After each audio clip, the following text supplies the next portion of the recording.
Welcome, gentlemen. First of all, just to start this whole thing off, I want to have both of you guys introduce yourselves and your academic backgrounds. Luke, we'll start with you. Yeah, my name is Dr. Luke Gorton. I have been fascinated by the ancient world, by ancient languages for most of my life at this point. I was very fortunate to take Latin in 8th and 9th grade. I had no idea what I was getting myself into when I did so. Everyone had always told me, languages are hard, Latin is hard, like, why are you taking that? And then I took it and it just clicked. I just loved this stuff. I had no idea that I was going to love it this much, but I did. I ended up taking Spanish later in high school. And of course, as we know, Spanish is descended from Latin. It's one of the Romance languages. And that got me hooked on connections between languages. How are languages related to each other? How do languages evolve from, an older language to a younger language or whatever? I went to college. I majored in Spanish. I also majored in religion, especially early Christianity, Second Temple Judaism, Mediterranean religions. That's when I first took Greek, was in college. I took 3 years of Greek in college. And I didn't think I could love anything more than Latin, but I did. I found that Greek was just the most amazing language that, of course, at this point, I'd only taken 3 languages, Latin, Spanish, and then Greek, but it was the most amazing language that I had ever been fortunate enough to take. And I still feel that way today, now that I've taken many, many other ancient languages, especially when I went on to grad school. I decided to do my master's degree in linguistics, specifically historical linguistics, which is, again, the study of how languages are connected to each other. It's really the study of old dead languages. That's essentially what historical linguistics is. So as part of that program, I learned the general principles of linguistics, which I think are very important, and I'm sure those will come up more in our discussion. But I also learned, I was also able to take many other old dead languages. I took 3 semesters of Sanskrit, which is essentially the Latin of India. It's what it's what the Rig Veda and the ancient Hindu texts are written in, which is super cool stuff. I took Avestan, which is the ancient language of Iran, and there's various ancient religious texts that are written in that as well. I was able to take Old Irish. I was able to take Gothic, which is the oldest Germanic language. I also took Hebrew, which, of course, we'll get into that as well. And I was able to take a little bit of Old Egyptian, which is what the hieroglyphs are writing. Essentially, they're writing this Old Egyptian language. Akkadian, which is the old Babylonian or Assyrian language. Hittite, which is a language from what we today call Turkey. And several other ancient languages as well. So I was able to really fill out my ancient language portfolio, if you want to call it that. But my heart always remained with Greek and Latin. And between Greek and Latin, my heart is more on the Greek side. I love Latin. I tell all my students this. And my students at the University of New Mexico, they're classicists for the most part, at least in the upper level Latin and Greek language classes that I get to teach. And within classics, as Ammon knows, there are different opinions about Latin versus Greek. There's people who like Latin better. There's people who like Greek better. And sometimes it's just a vibe thing. You take these 2 languages, and if you're a classicist, you have to take both of them. It's kind of part of the job description. But some people vibe more with Latin. Some people vibe more with Greek. I was always on the Greek side. I love Latin, but Greek is really where my heart is. It's a fascinating, wonderful language. And honestly, I wish everybody could learn it. All of you. Ammon and I could probably help you with so that. You have a Ph.D. in classics? That's correct. And what about linguistics? My master's degree is in linguistics. Got it. And let me finish the story. Yeah. So I kind of interrupted myself because I'm so excited about ancient languages. So I did my master's degree in linguistics, and then I was deciding what to go on for my Ph.D. And I could have gone on and stayed with linguistics, and some people said I should have, but I decided that I wanted to specifically focus on the ancient Mediterranean world, which is essentially what classics is. And I know that you and Ammon have had some discussions about what this word called classics is, because a lot of people don't know. Like they hear classics and they think Shakespeare, like we're Shakespeare scholars, which we're not. I had no idea what that word meant before I met Ammon. Yeah, I think a lot of people are in that boat. Yeah. So that's a PR issue that I think in classics we have to kind of deal with. I don't know how we're going to deal with it. And then only Greek experts wear sunglasses. That's correct. Inside cathedrals. Yeah, that's the rule that we just made. Okay. Are we taking these off? Are you keeping them on? I'm just. No, I feel good. I'm Let's treat this as a brand new podcast and assume a lot of the viewers here have never been exposed to you, Ammon. Yes. Why don't you give a brief summary of your background and what your experience with academia and what you're doing now? Okay, I'm also a Ph.D. in classics. I went the whole way through bachelor's, master's, and Ph.D. in classics. My field of expertise was medicine. I had the privilege of studying with John Scarborough, who's, the authority. And during this time, I was exposed to texts that are pharmacological, stuff that we don't translate. And, oh, God, all of a sudden, a world of evidence came forward, just bubbling out of the surface. So I spent a ton of time getting those degrees and a master's in bacteriology because I wanted to keep my both feet, one foot on this side of the fence and the humanities and science divide. And that's what turned on John Scarborough, right? And by the way, John Scarborough worked with a professor, Graf, who Fritz Graf. you're associated with, Absolutely. and this is all ancient magic. So, Fritz Graf was ancient. He's specialized in ancient magic. Yeah, so I worked with two professors during my PhD program at Ohio State who are two of the preeminent scholars in the field of ancient magic. Fritz Graf and actually his wife, Sarah Iles Johnston, both of whom are amazing professors and scholars who have been in the field for a long time, who have published an incredible amount of stuff, who have done a lot of translations of these ancient magical texts. Wow. And they've made some of the most authoritative translations that are available to the English-speaking market. I was able to work with both of them. Sarah Iles Johnston, she's done a lot of work on ancient witches and witchcraft. Wow. She used to tell us, because I had classes with both of them, so I know them both personally.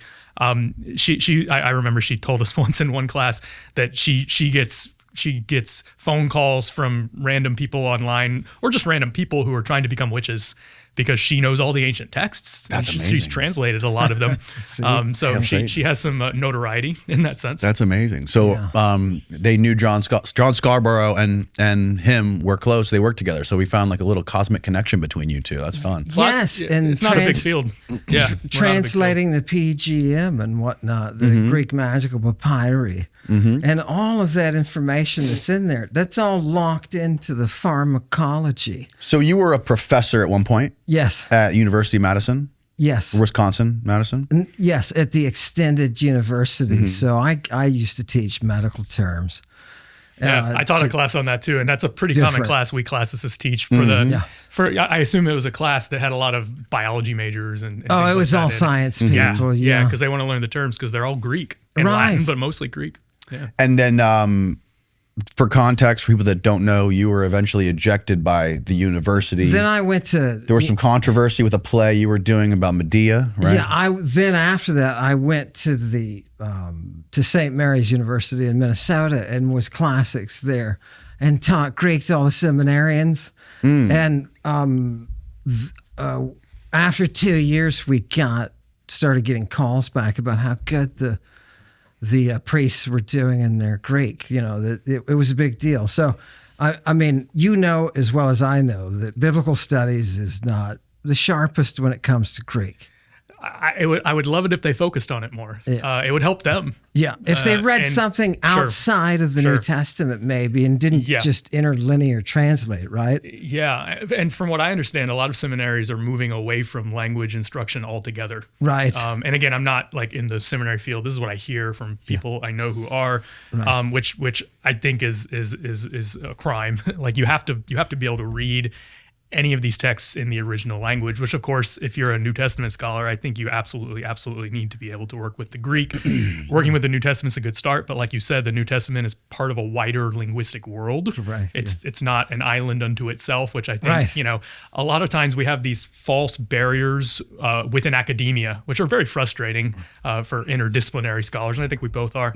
So, people who work on the New Testament kind of have their own little academic bubble, and then people like us who are classicists, who work on the wider Greek world that might be interested in stuff in the New Testament. Right. We have our own bubble, and a lot of times it's difficult for us to talk to each other across those lines because we work in different buildings and we work in different departments, and sometimes we don't even know each other, and sometimes they don't want to talk to us, and sometimes some of us, not us, but some of us classicists might not want to talk to them, which is unfortunate.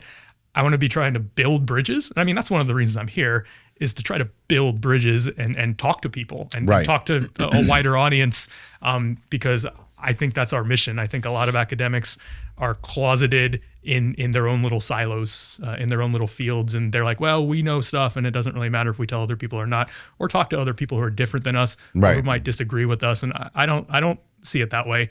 I think that we should be reaching out. I think we should be talking to people who are different than us, who maybe disagree with us, and there can be productive disagreement. Yes. So to answer your question, it ties in. I was at St. Mary's at a seminary teaching, right? And we did a play. We produced the Medea, Seneca's Medea, not Euripides. Sure. And I was decommissioned. I was let go for what? Opening portals or something. Opening portals. They accused him of demon possession and opening portals. Demon possession. There was an inquiry. The bishop had to oversee it. Was it a Catholic college? Yes. Okay. All right. Right. Okay. He gets it though, right? You see me as a classicist, right? In the middle of this, and in the beginning of the play, I marched down an 8-foot phallus. Right now, is that which typical? was normal for Roman times? Yeah. Okay. Do you see what happened? Offensive to a modern audience, normal for Roman times, which is one of the things, as we're trying to explain the ancient world to people. If you're in a Catholic school, that might be frowned upon. Sure. Correct. But they contracted with me Yeah. to do it as historically accurate as possible. So everybody in the chorus had a dildo. Right? Right. You can see how this would lead to problems. Cultural disconnect is what it is, right? It is, right? I cannot teach this, even though it's the reality. And the disconnect is in many ways between the modern world and the ancient world. The ancient world was a very different place. Yeah. They had very different morals, customs, standards. Yes. Back then, phalluses were not considered lewd. Right. They weren't considered problematic to just be out in public. And today, whether it's a Catholic college or not, I mean, if you go walking down the street out here, it's still going to be one of the things weird, that blew my mind the first time I talked to Ammon, he showed me about the god Priapus. Sure. Yeah. Who walked around with this gigantic erection. That was his whole thing. He wasn't famous for anything else. That wasn't a pun, by the way. Yeah. So that's what he was known for. Yeah. So you should also lay out for folks who haven't heard what happened to you when you were doing your dissertation. Oh, right. So I'm writing this dissertation about it's Roman pharmacy. And one of the meeting, long story short, I defended, and afterwards the meeting was just long. The professors were taking forever. I was like, oh, God, what's going on? And the head professor pulled me aside. The head of the department pulled me aside and said, what makes you think that the Romans would use drugs? So they didn't bring this up with you before your defense. Correct. That's odd. Interesting, isn't it? Because it's normal for, we go through this whole process when we write a dissertation. It's a years-long process. We're working with an advisor and at least 2 committee members, and they send us critiques, and it's normal throughout the process for them to tell us to take stuff out during the process leading up to the defense. Right. I got told to take stuff out multiple times, and then I had to, because that's just how it works.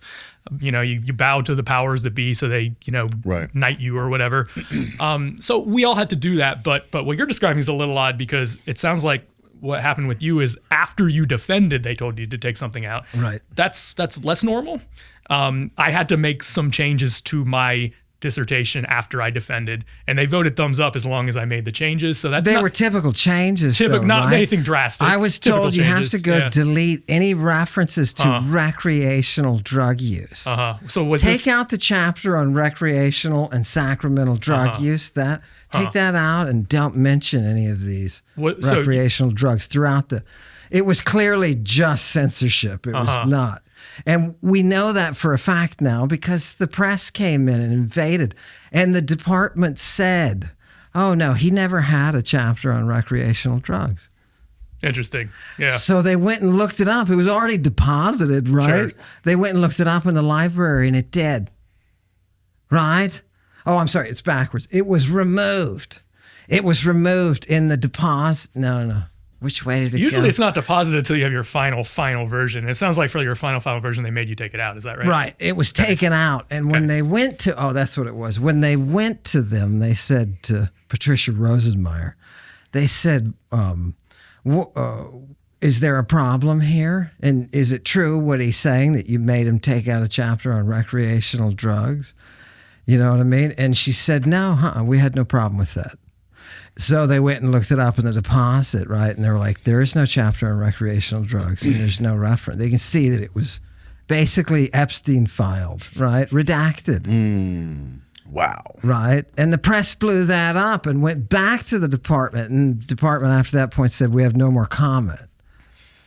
Right? So it was obvious that my advisor did not communicate with the other members of the department about the existence of the recreational drugs, right? Was it your advisor who asked you to take it out? And or they somebody got else? tripped up. No, it was the head of the department. And the head of the department was not on your The head of the committee. department said, you will not get your degree warrant signed until you have removed all references to recreational drugs, right? Why do you think they had a problem with it? Because, as she said, quote, the Romans just wouldn't do such a thing. What were her sources? Nothing. And right, exactly. You see, where were you, Luke? If you'd have been there, this wouldn't have happened, right? That's a shame. It is.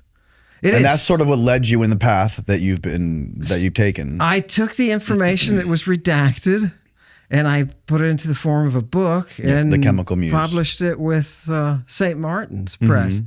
And that was a fantastic experience because it allowed people to then see in a broader audience that, oh God, they use drugs in the ancient world and using them for all sorts of things. Ever sit around feeling super confident how a game is going to end? Or if we're going to finally see UFO disclosure this year? Well, that's exactly why I use Kalshi. It's the largest prediction platform in the US, so you can trade on the outcome of real-world events, from sports to politics, and legally in all 50 states. It's bigger than fantasy football. You're trading yes or no on anything. If the Cowboys will win on Christmas Day, will Trump be allowed to have a third term? Will there be a recession this year? Contracts move with news, injuries, and public opinion, just like the markets. So if you've got your finger on the pulse in this world, you can express it directly, and the numbers get big. I check Kalshi after a podcast so I can weigh in on my thoughts. Will Ghislaine Maxwell be released from government custody? Let's hope not, but it's great fun for me because I get to trade on it. The best part, Kalshi is regulated by the CFTC and available across the country. Whether you think the aliens are coming this year or that the Cowboys will lose, you can trade your prediction and cash out whenever you want if the price moves in your favor. Download the Kalshi app using the link in the description and use the promo code Danny when you sign up to get $20 when you trade $100. Again, use the link in the description and code DANNY to get started today. Also, I think it's important to lay out the fact how you originally got interested in this stuff. You came from a religious background, right? I had to, until about 21, I was Christian, evangelical. I taught as I was getting my undergraduate in classics, I taught in a mission, preached in a mission, I should say. Yeah. So I had a particular interest in that. And classics, Luke, just liberated my fucking mind. And I was reading Aristotle and got it suddenly talking about nature, and the metaphysics, the purpose and everything. And I went out that night and got laid. You know what I mean? And just forsook So Aristotle got you laid. Yeah, exactly. See? It works. You were holding it off till marriage. Right. And so I just laid aside Christianity. But then I came back later, Luke, and looked at this stuff. I started using the texts and looking at them. And my God, there is so much drug use, especially all the Christing, So the first time Ammon was on the podcast, it just completely blew my mind. I discovered that I'm absolutely fascinated with this stuff, but I simply lack the personal expertise to make an informed assessment on anything that he is saying. He's obviously taken a lot of arrows from people on the internet, poison arrows, if you will. And that's why you're here. So you are the first accredited high-level Greek expert, classicist, and linguist that has ever, who actually specializes in some of this same stuff. You specialize in magic, ancient magic and ancient religions, and then like sex and gender in ancient religions. Is that right? That's right. So at UNM, I teach a class called Magic and Ancient Religion, which is exactly what it sounds like. We read parts of the PGM, as you would imagine, Ammon. I teach a class called Sex and Gender in Ancient Religion. Actually, both of those are going on in the spring, so everyone can come. Feel free to register and hang out, or just come hang out. I don't know. I'm going. Yeah. No, they're both. I mean, they're both fascinating topics. I tell everyone I get to teach some of the coolest stuff in the world. Honestly, at UNM, the students regularly, love these classes and feel like they get a lot out of them.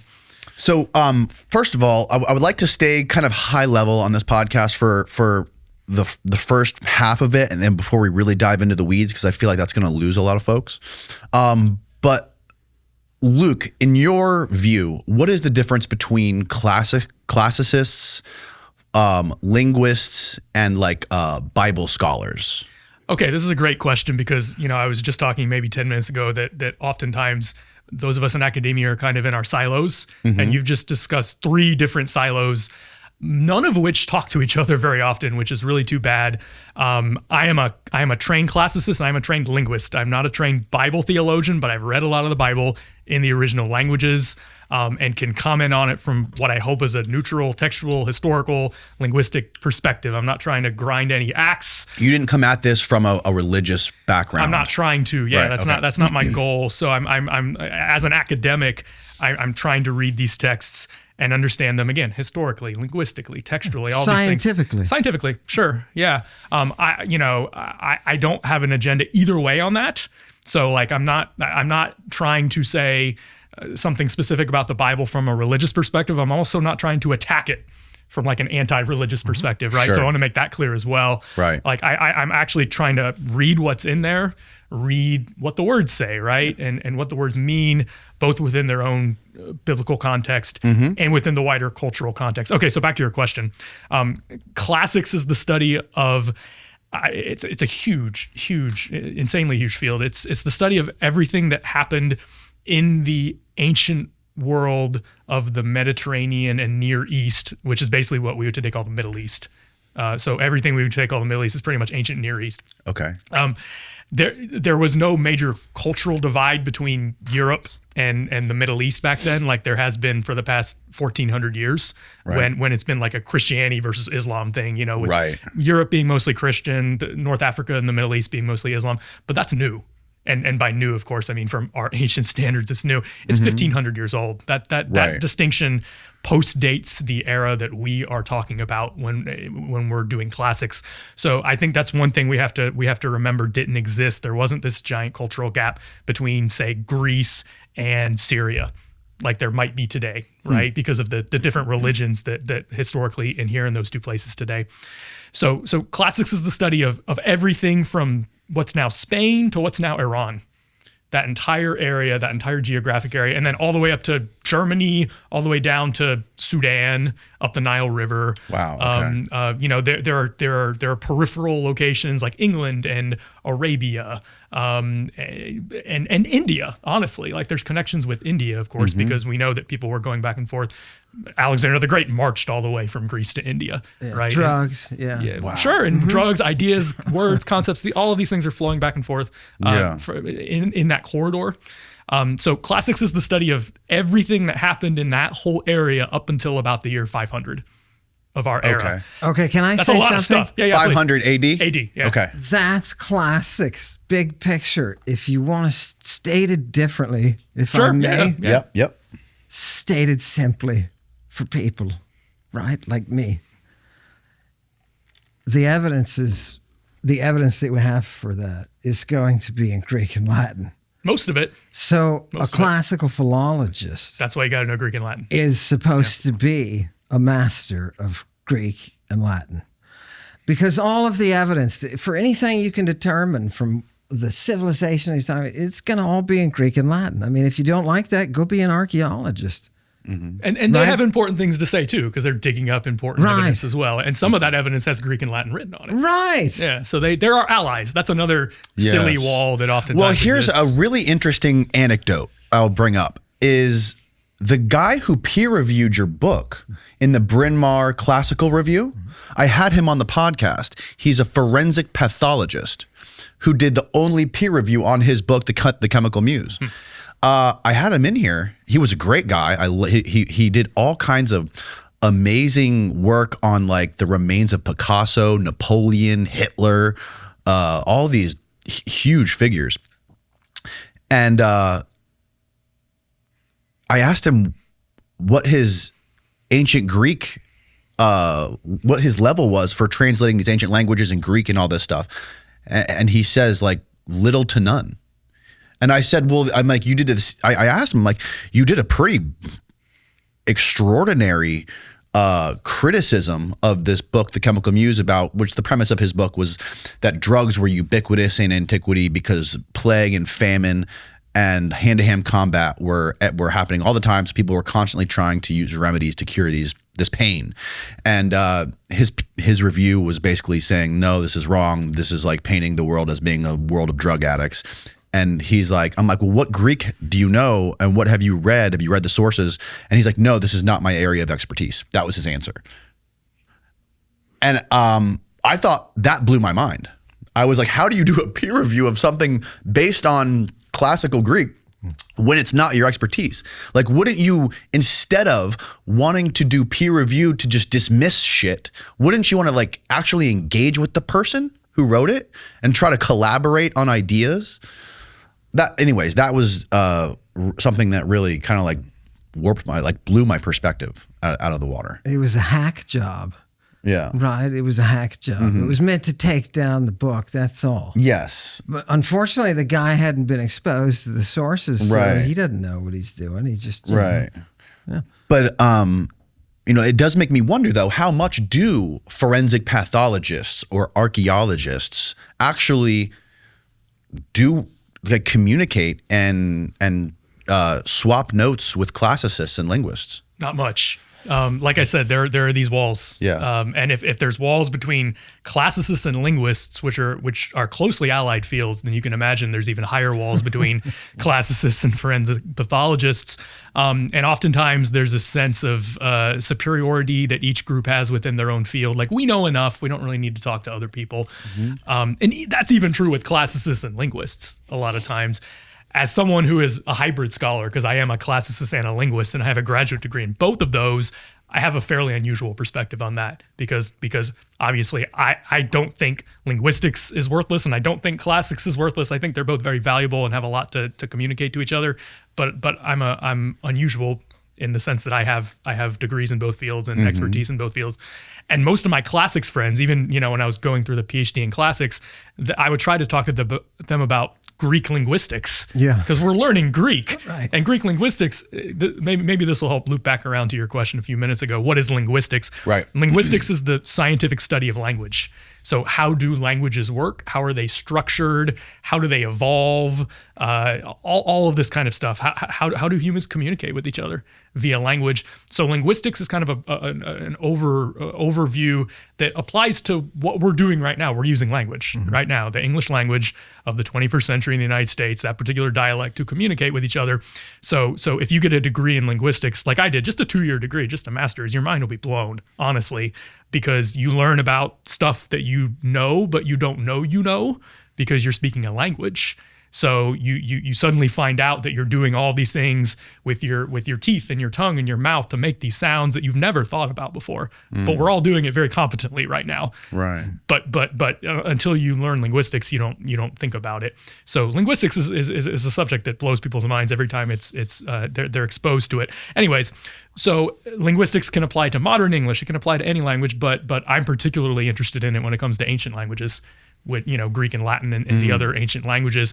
So as a linguist studying ancient Greek, I have a richer perspective on it than someone who's not a linguist studying ancient Greek, in the sense that I can appreciate the sounds that they're making. And of course, they didn't have tape recorders. We have to try to reconstruct them based on the writing system. So then we have to understand the alphabet and the letters and the words they're using, right?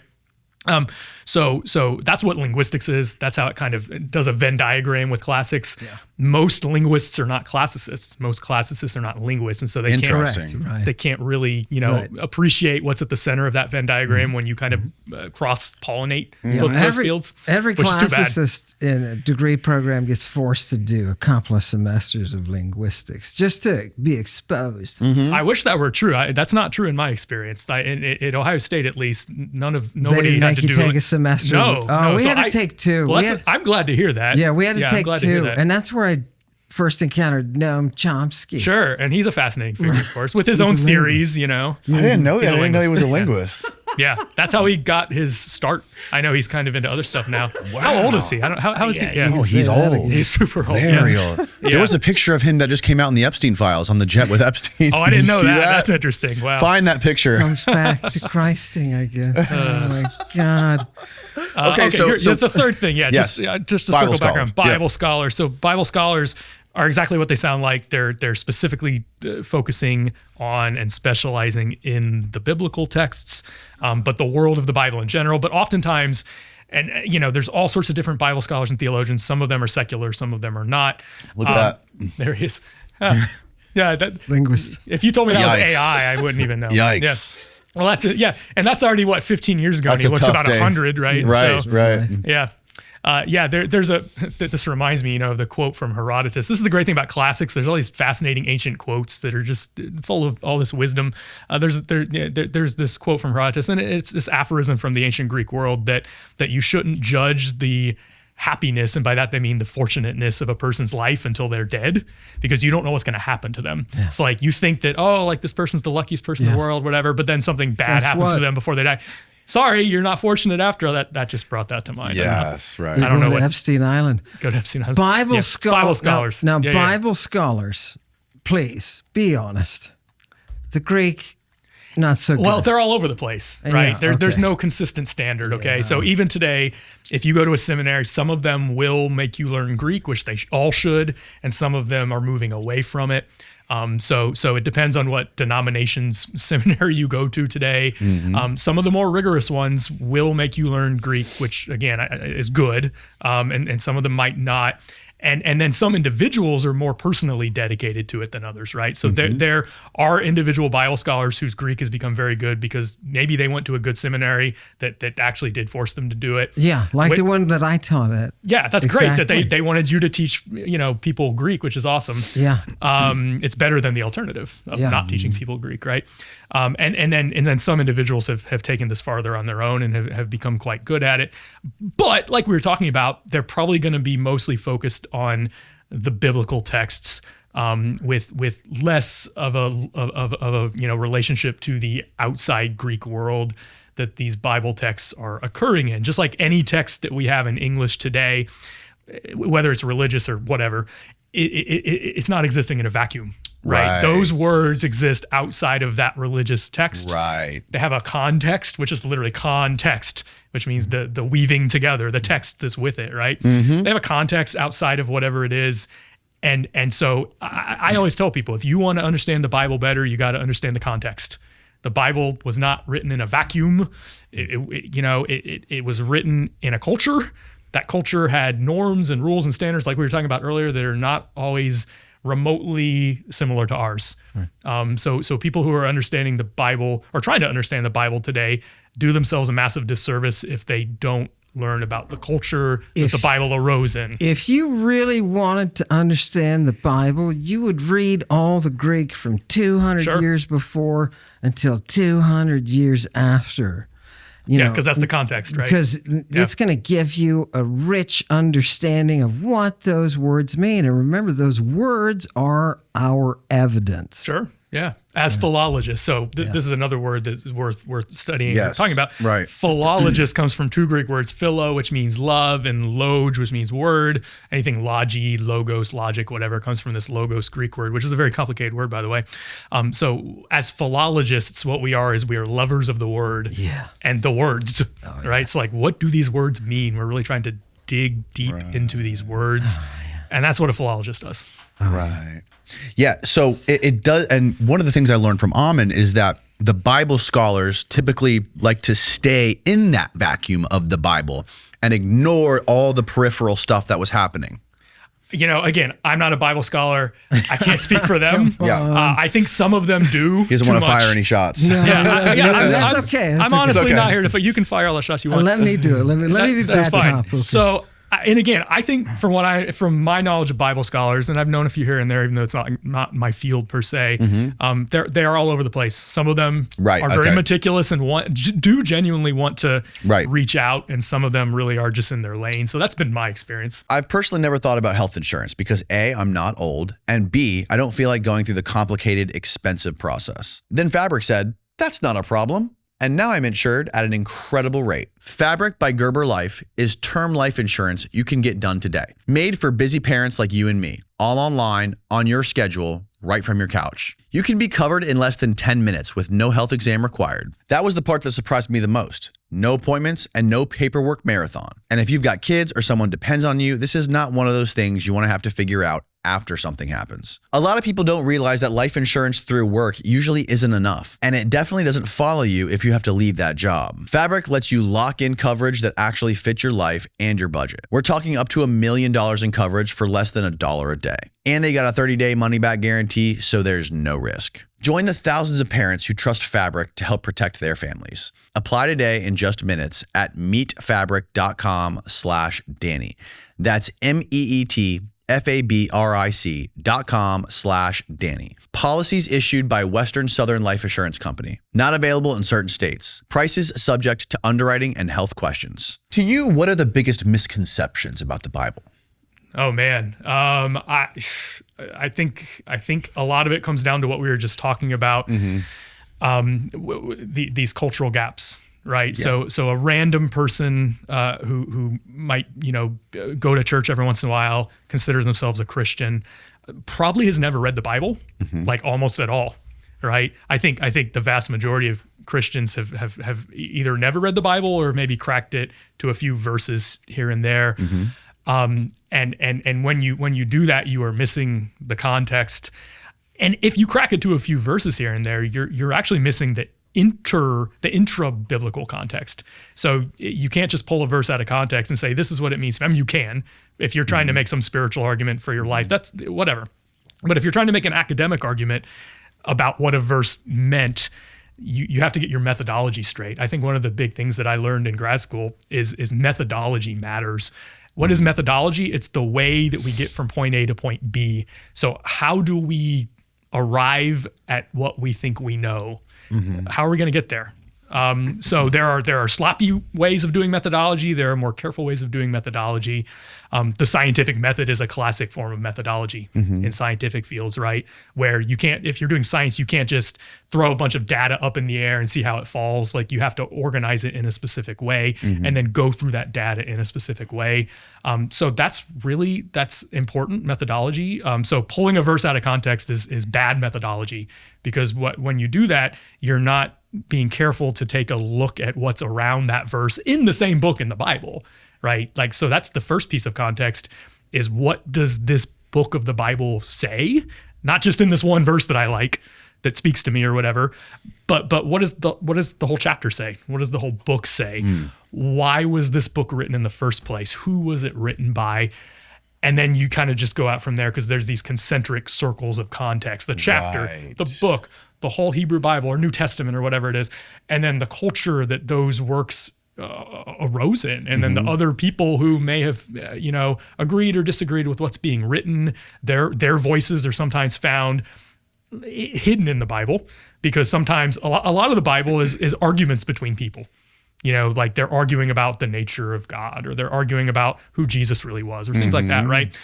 So those arguments are oftentimes hidden in the Bible, and we do the Bible a disservice if we try to bury those arguments instead of bringing them to light and trying to understand what the original authors were living through, like what that cultural context was. What is your view on, I know there's varying opinions, but when the Gospels were written? Yeah. So, I tend to take a pretty standard view on this, but I'm open to other ideas. I don't think anybody knows for sure. But the standard opinion, and I'm interested to hear what Ammon thinks, but the standard opinion is that Mark is the earliest gospel. There are a couple of reasons for thinking this. It's the weirdest gospel. It's got some Mark 14. Yeah, well, yeah, I'm sure we're going to get into that. It's got some unexplained, like, Only verse I've ever read in the Bible, by the way. there you go. So you need some context. You need some context. Yeah, it's the only one you need.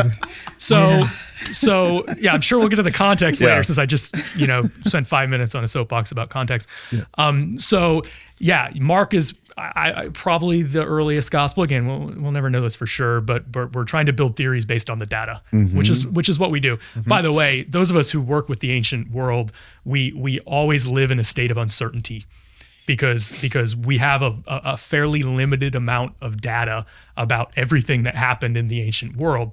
And so when we're trying to seek understanding, which is literally our job and our training, we have to have a certain amount of humility.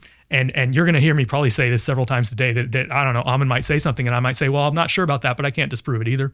It might be right. I don't know. Like, I'm going to be humble about it. And I'm going to say that maybe we don't have enough evidence either way to decide this. And let's just, look at the evidence we have. So I think there's that. Instead, I'm going to resort to John Scarborough's training, and I'm just going to look at the primaries. Well, that's sources. exactly right. To me, it's all that matters. Yeah. If you ask me the same question of when Mark was dated or when the New Testament, I would answer from the perspective of reading it and say, what other texts have I read that are using similar vocabulary and style? And from that, you can put it straight first to second, late first, second centuries. And it's meshing perfectly with the apocryphal. It's using these texts are using the same vocabulary. It's gorgeous. So I would put it, look, these are second century texts. You think it's late second? That's consensus or what? The consensus, and again, I'm humble about this. I hate it when people always fall back on consensus for everything, because that's what most people in my experience have done when I ask them shit, Sure, yeah. The consensus is it was probably written in the 60s, like around 65. Oh, okay. Which is last half of the first century, of course. The consensus, for whatever that's worth, is that it was written in the years leading up to the Jewish revolt against the Romans, which took place between 66 and 70, which is a watershed event in Jewish and Roman relations, as you can imagine. So that would have been Mark. That would have been Mark, and then again, we're talking the consensus here is that Matthew and Luke were a little bit later. Again, the consensus is that Matthew and Luke use Mark as a source because they have a lot of the same material. The three of them, Mark, Matthew, and Luke, are called the synoptic gospels, which comes from two Greek words that mean to see together, synoptic. So they have a lot of the same material. The consensus is that Matthew and Luke already have Mark in front of them. So Mark has already been written by the time Matthew and Luke are writing their gospels, which can help explain why they have so much similar material. Luke, right in his prologue, says, I wasn't there, but I've done my research and I'm using sources. So Luke tells us right up front that he is reading earlier material and talking to eyewitnesses, because Luke wasn't there. He didn't see Jesus. So Luke tells us right up front he has earlier sources, and it seems like Mark was probably one of them. John is kind of off in his own world, doing his own thing. He has a lot of different material from the other three gospels. Most people date John as the latest one, maybe in the 90s, but some people would put it later. Matthew and Luke maybe being in the 70s or 80s. But again, I think these are all estimates. What Ammon said about looking at the text is always good, but then of course, what's our methodology? How are we looking at the text? What kind of connections are we making? It's useful to do what you said. I absolutely agree. It's useful to do what you said, but it doesn't necessarily. It's not necessarily a slam dunk either, because you can copy style, right? So, like, for instance, I can read a bunch of Shakespeare, which we know was written over 400 years ago, and I could write a Shakespearean play in Shakespearean style right now if I bathe my mind in Shakespearean English. If you were a weirdo, right? Yeah, well, I am a weirdo. Yeah. You guys are two weirdos wearing sunglasses. Yeah, no comment. No, I haven't, but I could, and that's the point, right? So you're right that we can look at similar styles and similar vocab, but that can be counterfeited. Sure. By me, I could write a lost Shakespeare play tomorrow, and I could make it look pretty realistic. One of the best tools when you're looking at just the language is the use of quotes. So you know Sure, that sure, Paul, yeah. for example, quotes Medea ultimately through Paul has a lot of Epimenides. classical quotes. Yeah. He seems to be a classically trained individual. Those influences can The be, Apostle Paul. Apostle Paul. Okay. Yeah. those influences can be read in the language. Because, for example, just the dialect-wise, you can tell that somebody's been reading the Ionian physicians by the dialect that they're referring to, if they're using technical terms. So ancient Greek is so gorgeous in so many ways. One of the ways is that you can trace the influences of the person who's writing that text through the language that they're using. And so that's how, for example, you could see people reading Nicander. I know we talked about Nicander a little, just mentioned him, right? He is one of the most famous ancient writers. People are quoting him all over the place. Nicander. Mm-hmm. What we have, you probably never heard of Nicander. Who the hell is Nicander, right? But he's a priest of Apollo who is writing poetry that is wholly medical. It is pharmacologically wholly medicinal, right?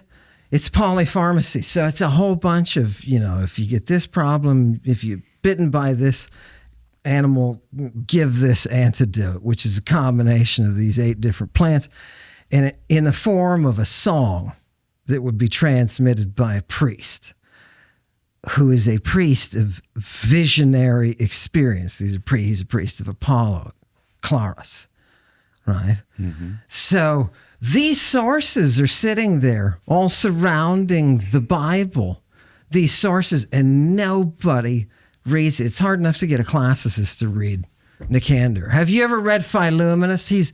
He writes on antidotes, and he writes about different. Yeah, no, I haven't. No, right? I've read You like don't know little who the fragments. fuck That's it. is he? Right? By the way, people, this is something special about Greek. There is so much material. It's a big language. There is so much material. How much in antiquity? How much Greek was there compared to Latin or Hebrew? It's hard to answer that question for sure because we've lost most of all of it. Like most of the Greek, most of the Latin, most of the Hebrew is gone. And almost all of the Persian is gone. And almost all of the Egyptian is gone. Like what we have of old Egyptian is what they inscribe, in hieroglyphs that survive for thousands of years. But there was other stuff written on papyrus that is just gone. So this is something that I always impress upon my classes, that we are dealing with a lack of data. We are dealing with a serious lack of data when we are trying to understand the ancient world. Yeah. Because they just wrote so much stuff. We know they wrote so much stuff in all of those languages. Right. And almost all of it's gone. Well, wait. And despite that, what we have remaining It's still awesome. From the libraries, Sure. from east to west, when archaeologists open up a new library, Rome. We're in Rome, right? What would you think would be written in these Latin. libraries? Dwelling Romans, right? Friggin' Latin, right? Because they're Romans. No, it's majority Greek with some Latin. The amount that we have that survives is so much that I've been doing Greek for 35 plus years. You've been doing Greek for what? Yeah, over 20. Over 20. And between the two of us, we should both know all the authors then, if there's not, But we never will, because there's just but we always never more. will. There's Yeah. so much. I mean, if we read Greek for the rest of our lives and all of our waking hours, we might make a dent, right? But Well, obviously- now that Herculaneum is coming out, and I don't know. Yeah. So what we have left from the ancient world, because again, another thing I remind my classes is that they didn't have the printing press up until 500-600 years ago. Mm-hmm. So everything that has survived because somebody cared enough to keep it and to copy it, right? So like things that were almost all of this stuff was written on perishable material, papyrus, vellum. A very humid climate too, right? Often. So more stuff survives in a place like Egypt, which is not humid at all. It's a dry desert. So even near Alexandria. So out in the desert. So there were a lot of our interesting finds, like the PGM from Egypt, have been found in ancient trash dumps that were out in the desert. Oxyrhynchus. Yeah. So they would dump their trash out in the desert, and sometimes that trash included manuscripts that had writing on it, such as this document that's really interesting, the Papyrus Graeci Magicae, which is Latin for the Greek magical papyrus, as you might guess. Whoa. And there's one copy that was thrown out, and that's the only reason we even have that book today. It wasn't handed down. The people who were in charge of handing these texts down didn't hand it down. It was probably supposed to be a semi-secret document in the first place. Really? But at some point, this one copy got thrown out, and it's such a dry climate that it didn't biodegrade. Some bugs ate holes in it, so we have some gaps. Classicists translated it. Yeah. And they found purple in it, right? And as Scarborough was one of them, and Scarborough told me, this is the crappiest translation in existence because it is so completely difficult to step from that base level of reading to the higher magical reading. And what do these words actually mean? Are they using code here? What the They hell? are. Well, they What are. They come out right out and say they're this? using code. Yeah. Yeah, right. So wait. Backwards, Hold on. forwards? So the Greek magical papyri is what you're discussing right now, and it's Yes. written in Greek. Yes. We found it was written in Greek. With magic writing. words that have codes that don't look like Greek and might be that from they're- something else. Yeah. Things that they're doing, directions for. But the text is this in is how Greek. you do the ceremony, and this is what Yeah. this is the god you invoke, and this Yeah. is these are the drugs Okay. that you use. Okay. Yeah. And do we know, or is there an idea of when those were written? Again, I think the consensus is maybe 2nd to 4th century of our era, but it's probably based in older material. Right. Mm-hmm. Right. And it from the hymns, the invocations, it's heavily Orphic, and it has elements. I date the Orphic stuff earlier. I'm of that group, just because the Orphic hymns are so packed with technical terminology that meshes with everything else contemporary in an early time. So I'm talking 6th, 5th century BC is what I'd like to push. The ideas that are in the PGM, Not necessarily the text, coming out. No, but Sure, the language sure. Yeah, itself, the language itself. So, yeah, I mean, it's got root. It's 2nd century is a nice place in Anno Domini. It's a good place to put it, right? But you've got to realize when you're looking at it, you're not dealing with just the 2nd century. You're dealing with Sure. hundreds of years before it. Yeah. Right. And there's a lot of cross-cultural fusion that shows up in the PGM. So it's written in Greek, but there's a lot of cultural ideas from other cultures because the ancient Mediterranean world was a very diverse place. As I was talking about earlier today, we kind of think of these two major cultural traditions in the area of the Mediterranean, Christianity to the north and Islam to the south. But back then, neither of those religions existed yet, right? And so there was just a fantastic diversity of local religions all over the Mediterranean basin, local languages, local cultures, local gods, local ways of worship, local ways of doing magic. And so what you get in the PGM is a lot of that kind of that material is kind of being brought together into one document. And you can see because they're writing in Greek, and the reason they're writing in Greek is because just like English today, it was the cosmopolitan global language of the day. So if you wanted your message to get out or just to be understood by as many people as possible, you'd write in Greek. Just like today, if you're on the internet, you're going to write in English to get the widest audience possible. Like we're recording this podcast in English, and obviously we're native English speakers, but we might be doing it in English anyways, even if we weren't. Right. There's also a level of superiority to Greek, though. Well, the Greeks thought so. To the Greek, yeah. They and called the everyone Romans. else barbarians. You're right. The Romans agreed. The Romans agreed. Lucretius did. is writing in Latin. He says, I'm sorry I have to write in Latin because it restricts me with what I can explain to you. If I could, I'd be doing this in Greek, but, hey. That's true. So the Romans looked up to the Greeks like a big brother. It was kind of a big brother, little brother relationship is kind of how I describe it, which is interesting because the Romans militarily conquered the Greeks. Right. The way that the Roman Empire expanded is they conquered Greece, they conquered Egypt, which was Greek speaking by then not the upper crust, like not the regular people, but the upper crust was Greek speaking as a result of Alexander the Great's conquest of the whole, what we would today call Middle East and over to India, right? The Romans militarily conquered all of that, and they had the military power if they'd wanted to impose Latin. They never did that, and the reason is that, as I was just saying, they Greek's better. They looked up to the Greeks. They looked up to Greek culture. Yeah. They knew that the Greeks had been working on science and medicine and all this stuff And they were for longer. colonized, for fuck's sake, by the Greeks. I mean, there was Sure. And instead of coming up with their own mythology, they tied in all of their own mythology to the existing Greek mythology, right? The Aeneid is basically just a fanfic. The Aeneid is basically just a fanfic on Greek mythology, right? I love that. Yeah. So they're tying in their own Roman origin story to this pre-existing Greek mythological narrative in the Iliad and the Odyssey, going all the way back to Homer. So yeah, the Romans 100% look up to the Greeks, even though they own them, like they conquered them, right? They're still like, wow, this is a really cool language. This is a really cool culture. The Greeks are the first grammarians. Grammar, right? It's a Greek word, for frick's sake. This tech that they are exploiting, this beautiful, beautiful Mother Greek, is driving all the science, everything.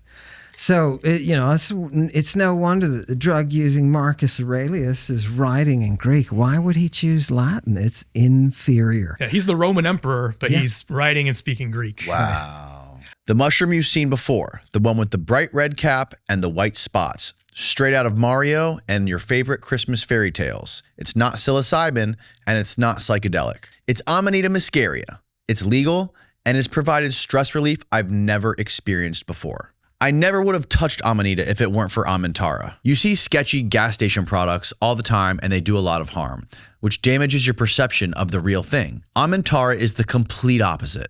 They're the largest Amanita supplier in the US, totally legal, ethically sourced, lab tested, and they work directly with foraging families around the world. This isn't a side hustle or a scam. It's a serious operation. Real Amanita tastes earthly, almost like a tea, not an artificial chemical. And the experience feels clean, with no weird edge and no synthetic vibe. I personally like taking my Amanita capsules every night when I get home from work because it helps me stay in the zone, and it just melts away all the stress from the day and all the anxiety about tomorrow.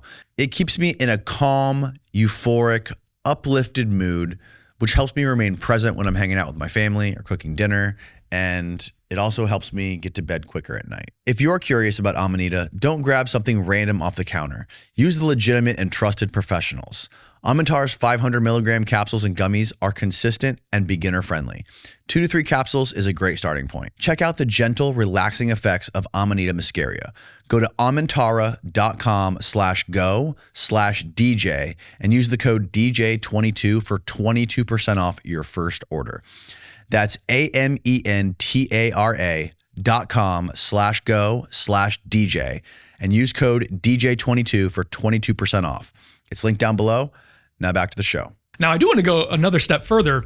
There's always a bigger fish, right? So the Romans looked up to the Greeks because they understood accurately that the Greeks had been doing science and knowledge and writing for longer than they had. But the Greeks weren't the end of that line. So the Greeks in turn looked up to cultures to the east and south of them because the Greeks understood that other cultures to the east and south of them had been doing things longer than they had.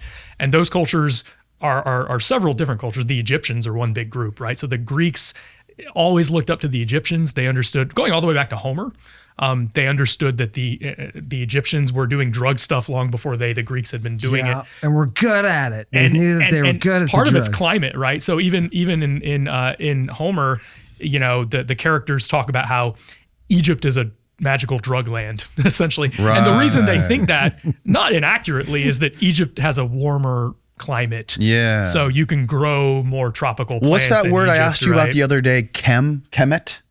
Oh, yeah. Isn't Egypt known as like land of Kemet? That's the older name for Egypt, yeah. That's the older name. That's the Egyptian name for Which Egypt. means chemicals or alchemy or something? I'm not sure. Dark soil originally. Yeah, it does mean dark soil. I think you're right. Which is where you can grow a lot of plants, which create drugs. Yeah. Right. Sure, yeah. Awesome. The Greeks called Egypt Aegyptos, and that's where our name Egypt comes from, but that was never their native name. So the Greeks looked up to these cultures to their east and south. Egypt was one of the big ones. Mm-hmm. And the Greeks accurately understood that Egyptian culture and Egyptian knowledge, whether drug or otherwise, went back a lot further than the Greeks did. Mm-hmm. So the Greeks kind of looked up to the Egyptians as a big brother in the same way that the Romans looked up to the Greeks as a big brother. Other cultures of that area, of course, were the Babylonians. The Sumerians go way back. The Assyrians were a little bit later, but they're still very old compared to the Greeks. The Phoenicians, who lived on the eastern edge of the Mediterranean, basically what's now the country of Lebanon. Yeah. The Phoenicians were well known for building boats and sailing all over the Mediterranean. When they did so, they brought trade goods with them. That's the reason they were sailing, is to try to make a profit mostly. Dope. They were trading in dope. Well, they were trading in all sorts of things. All sorts of things, right? Opium. So we have the vases. Did you see that? Which one? The little opium vases. I don't think so. Are you talking about the cup of on a best? ship. Whole bunch of little opium. Have you They're seen shaped like the opium head capsule? Have you seen the University of Tampa maybe a year or two ago? Steve, you can pull it up. They did an analysis of this Egyptian vase, small little like a cup or a mug of the god Bes. Yeah. And they did this analysis and they found all kinds of crazy shit in it. Like what was it? Vaginal fluid? Like sick stuff. Blood. They identified vaginal proteins. Find that article. That was pretty wild. Yeah, ejaculate, because we were talking about ejaculate being used, and there it is in this jug that's in Tampa. And it seems like that had something to do with some sort of magical drug rituals or something like that, right? That's not my bailiwick. Here it is, right here. Tampa Museum of Art once held psychotropic drugs, human blood, and bodily fluids, research reveals. The object was probably used in rituals by cult worshippers of the deity Bes, one of the most popular figures in ancient Egyptian pantheon. There it is. Talks about vaginal. Yeah, scroll down where it says the. There you go. Look right here. By analyzing proteins and metabolites using genetic techniques and synchrotron, whatever that word is, radiation-based Fourier transformed infrared microspectroscopy. A lot of words. The authors found that the mug contained residues of the psychotropic substances. These included pergamum harmala, also known as harmal or Syrian rue, nymphea nocalii, blue water lily, and a plant of the Cleome genus. They also found evidence of human blood, bodily fluids such as oral or vaginal mucus, and breast milk. Yeah. Fun stuff. Fantastic. The polypharmacy of using... This was University of Tampa, right down the street. Using the human body as a means of making drugs. Look, there's one right there. That's what they're doing. Well, they were very creative. Yeah. And they didn't have a lot of boundaries. Right. They didn't have the cultural boundaries that we have today. No, they didn't. Right. In many cases. Now, they had boundaries. Every culture has boundaries. Right. The question is, what were their boundaries and how did they differ from ours? Why do you think Jesus offers Mary his semen in the greater questions of Mary? I don't know about that text. Can you bring it up? Oh, God, yes. Yeah, we find made a slide. It's the greater questions of it's Mary. Right before that's not a biblical 7, text. Number 7. That's not a biblical text. That one was taken out. Right. I don't think it was ever in there in the first place. That was probably written way after the Bible, I think. Exactly. Right? Yeah. No, there's a lot of later mythology about Right. Jesus, and that's one of the methodological questions. Right. We know that people were saying and writing things about Jesus that were very diverse.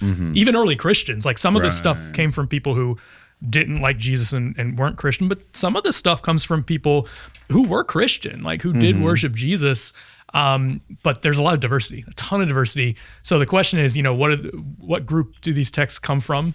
And what kind of historical accuracy would we assign to them? Find the context for it, Steve. One before that. This is Ammon's slide, but find like the definitions of the greater questions of Mary so we can give the audience context of who wrote it, when it was written, and all that kind of stuff. It is Epiphanius. Okay. And he is writing about the heresies in Christianity. Do we want the English or the Greek? Yeah, so the Just heresies. find like a Google explanation of it. Okay, good. It's good. Yeah. So as I was just saying, there was a ton of diversity in early Christianity. And you might think that something like this that sounds off the wall was coming from someone outside of the faith, but it might not have been. Might not have been, right? From a bishop. Because there was no orthodoxy yet. Right. Right. So and it's being established. Early Christians are arguing with each other about who Jesus was, why he's important, and why we have to eat his semen. Well, that's what apparently some people thought. These guys, yeah. I don't think that was ever orthodox. You don't think that was orthodox, right? You don't think that was normal. It was one of the things. It was one of the many things that somebody said at some point. The Ophites from the beginning were doing it. So there was Simon Magus and all of his diversity. Groups. Crazy and in diversity. the book of Jude, it says, hey, stop doing all that sexy sex. Okay, early Christian writings. Epiphanius writes the following about the Gnostics, and this is our only source for the contents. They publish certain questions of Mary. So what year was this published, Ammon?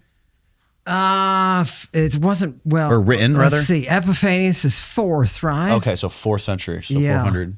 Okay. Right. Confirm my friggin' dates. I think that's right. Yeah, But we could look it up he's for sure. right after Julian. Right after Julian the dies. The 4th century is really important to Christianity because that's exactly when Orthodoxy is being formed, right? Because Constantine converts to Christianity in 313. Yes. And for the first time, there's a top-down power structure where somebody at the top can say, and Constantine did say this, guys, get your act together. Yeah. What do we believe? Like, what is this religion anyways? Who was Jesus? What's the official story on him? Right. And so then you get a guy like this who's cataloging some of the diverse and maybe unusual stories about Jesus, right? If that's the way we can refer to it, exactly. That's perfect. And remember, this is Epiphanius. We're talking about after Julian tried to restore the pagan. Yeah, 360s, yeah. This is the hard thing to me about trying to figure out. I think, and I also think that that's kind of like coming at it from the wrong perspective, trying to figure out exactly what was going on, because you're never going to do that. All you can really do is just sort of read it and then take it for face value. You can't really, because my question was like, how many people in antiquity that are writing stuff like this had an axe to grind against someone else? Most of them. Like, how do we know this wasn't the ancient National Enquirer? You know what I mean? Something like that. And yeah, this guy is reporting on this thing that he's calling a heresy. He doesn't agree with it. The guy who's writing this doesn't think that's true, right? No, he's saying he's reporting that there's another. He's reporting another guy. No, he's not saying it's not true. He's saying this is what they do. The people who eat the semen. Right? This is how they justify it. Jesus said, "Eat my blood and flesh." That blood is his hyma, his excrementa, his semen. Well, hyma and semen are two different words, right? Originally, hyma is what? An essence. It's a blood. Bodily essence, blood. right? Yeah. Little blood. Right? Yeah. Blood.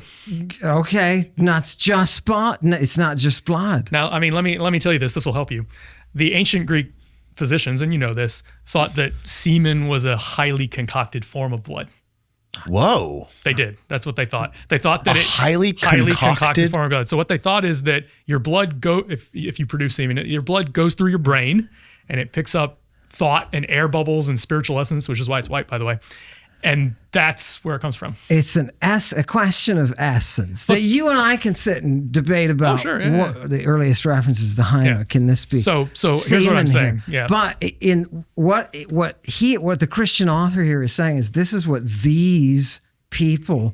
Sure. He's reporting. He's reporting. He's reporting it. And he's Orthodox, so he doesn't agree with it. He's not this Christian? Section. I think he is Christian. Okay. He is a Christian. Yeah. And in this section, he's talking about αἰσχρότης, which is fellatio. Fellatio. And he says right up here, watch. He says, right, let me just translate. And now Luke is, of course, here to make sure that I don't, pull any wool over anybody's eyes. But not taking us into the back alley. Yeah, I'm not taking you guys into the back alley, right? He says these people aren't ashamed to say that he himself, Jesus, revealed to her this αἰσχρότης, this terrible, shameful act, right? And in the questions of Mary that are called the greater, because he says there's also, in the parentheses, he says there's also these lesser questions of Mary, right, that have been created, right? He says they assert that he showed her this by taking her up into the hills, praying, and positioning her at the level, throwing her down to the level of his groin. Where are you getting groin from? And began pleuros. Where's that? That means side. That means side. Yeah, side, not groin. Right. But it's in the region of the side. Right. Well, it's the ekbalo. The plural, so from the side, which means by his side. Telling you positionally. We're talking about position. By his side. By his side. Okay, so her head's by his side. Which is vague. Okay. Not necessarily groin. Okay. She's on her fucking knees for some reason. Why? Doesn't say that where. Let's keep going and see if maybe as we translate it clears it up, right? Okay. And they said that he began oxamenon to do what to her? To inkatamignosthai. Now, mignomy is involving the fluids once again. Oftentimes it means sex. And it's sexual. But mignomy means to mix the fluids. Literally, yeah. And what do we do with the compound form, the kata and the in? When you put kata, it has a sense of consumption, somebody consuming. This thing is being consumed. Yeah, and it can also mean literally. wasted, positionally down. It can also be wasted, like you used it up. And the in, positionally within. This is referencing fellatio, the act of sex that is that exchange of fluids, that life-giving fluid. Because what does Jesus say? What is the word that's highlighted there? Aiskrgia, the shameful act. What does that mean? The shameful act? It's fellatio here. Watch. Do you agree that means fellatio? It does not mean fellatio. It literally means, so aiskros means shameful, as you said correctly. Org means act, work, deed, something like that. So aiskrgia means some kind of shameful act. Now, the question is, what kind of shameful act? Now, Ammon, you're taking a step further and putting your own interpretation of this word. Okay, why am I doing that? No. Why am I doing that? Which is fine. No. Because as long as we're my clear experience. that you are doing it. No, I'm not. Well, I'm doing you're interpreting it. But I'm doing that because of my experience with the Greek. Because I have a lot of experience, and I'm telling you that's not necessarily what that means. Because do you know what an aiskhrotes is? We talked about this, yeah. What is it? Look it up, Steve. Yeah. Look up aiskhrotes. It's a person who performs fellatio. Not necessarily. Okay. Is it a person who performs fellatio or not? Not necessarily. It's not really a good answer. Okay, so Can it be more than that? Can it be other things? Can it be? Is it possible that is that also somebody who performs fellatio as well as other things? Okay, let me talk about this a little bit because I think it would help to kind of make an analogy so that we're all sort of on the same page methodologically. All right. So let's say that there's a scholar in 2,000 years, because I like to do these thought experiments about, let's say somebody's studying classical English in 2,000 years. And I think we are living in the era that will someday be called classical English because we're a global language. We've spread to every corner of the world. Everyone's speaking English. There's so much English literature being created. It's diverse though, right? So the English that's spoken in the United States is not the same as the English spoken in Britain or Australia or some place like India, right? That was colonized by the British. So let's say that there's a scholar in the future who notices that there's this particular word in 21st century American English, and I don't know if you're gonna have to bleep this or not, but I'm just making a scholarly point here. That is the word dick. Okay. All right. And those of us who live in and speak 21st century English, we understand that this word today primarily refers to male genitalia. Right. Or it can be someone being an asshole. Exactly. Okay. So this one word, it refers to male genitalia, but then we can use it colloquially to say like, stop being a dick. Right. And when I say that, I'm not literally saying that you were male genitalia. Right. I'm making a reference, right? And we understand that, okay? Now, there's also another use of this word that's older. And so from my understanding, this use of the word dick as male genitalia is pretty recent, actually. Is this in idioms? Is this kind of like what idioms are? So every language has idioms and semantic references, right? So this use of the word that we kind of take for granted in English today is pretty recent. Up until fairly recently, dick was used as a name for Richard, right? As we all know. As we all know, right? So we had a president named Dick Nixon. We just had a vice president who just died named Dick Cheney. Dick Cheney. Right? And there's lots of other dicks in the world who are just guys named Richard, right? Okay. So we understand, because we speak English, that there are multiple meanings of the word dick, and they don't all mean male genitalia. Right. Right? So we understand that Dick Nixon was not calling himself that because he was trying to say he's the penis guy, right? He's not. It's a totally different thing. And it actually predates our meaning of the word dick. Now, let's say that there's a scholar of classical English at some university in 2,000 years who correctly notices that this word dick in 21st century classical English, as I'm calling it, oftentimes occurs in dirty contexts. Okay. It refers to male genitalia, and then he has 100, 1,000, a million different examples of that, right? And so he hits you over the head and says, look, this word clearly means male genitalia, and he's right. That oftentimes it does mean male genitalia. But then let's say he takes a leap and he says, well, you know what this means about Dick Nixon, right? That means that Dick Nixon was calling himself that because he was a child molester. Like he just was obsessed with male genitalia. And I mean, like, why else would he use that as his first name? Like how dirty would he have to be to use the dick as his first name, right? And so this person 2,000 years down the road has this theory that Dick Nixon was I don't know, maybe he was gay, maybe who knows? Like you can come up with some theory like that. Now, those of us who speak English today know that makes no sense and isn't true at all, right? Because we know that there are different contexts in which this word can exist, and it has different meanings in different contexts, right? And that's methodologically sound, is we have to pay attention to the text. So I want to consistently come back to this. That word. No, because what I'm calling this is pulling a Dick Nixon. Okay. So from now on, when I say pulling a Dick Nixon, and I think I'm going to have to say it multiple times, what I'm referring to is pointing out a word that could be dirty or could mean a certain thing. Yes. But then, it might not. It might mean something else. It could mean fellatio here, right? Is it possible it means fellatio in that context? Okay. So since it means dirty deeds. Euphemism for fellatio. I see it. Yeah. Oh, by the way, can we bring that up? Yeah, show that. So this is actually methodologically important. Yeah, so this was from your short. You sent this to me a few weeks ago, but since you brought it up, let's bring it up now. Steve, LSJ. Yeah, LSJ. Okay. No, it was aiskrgia, right? Yeah. No. Aiskhrotes. Aiskhrotes. Okay. Yeah. Okay, LSJ. Right. Honestly, can we bring up? Can wait, you said hang on. Let's take a. I gotta take a leak. So you look it up. I'm gonna go pee. Okay. Steve, are you ready? Okay, go to the definition first. Let's go to the definition. All right. Okay. We are back. And Steve just pulled up the definition of, what's this word again? Now, this is aiskhrotes. Aiskhrotes. Right? And all of this is using the beautiful, glorious Greek root, alpha, iota, sigma, he, right?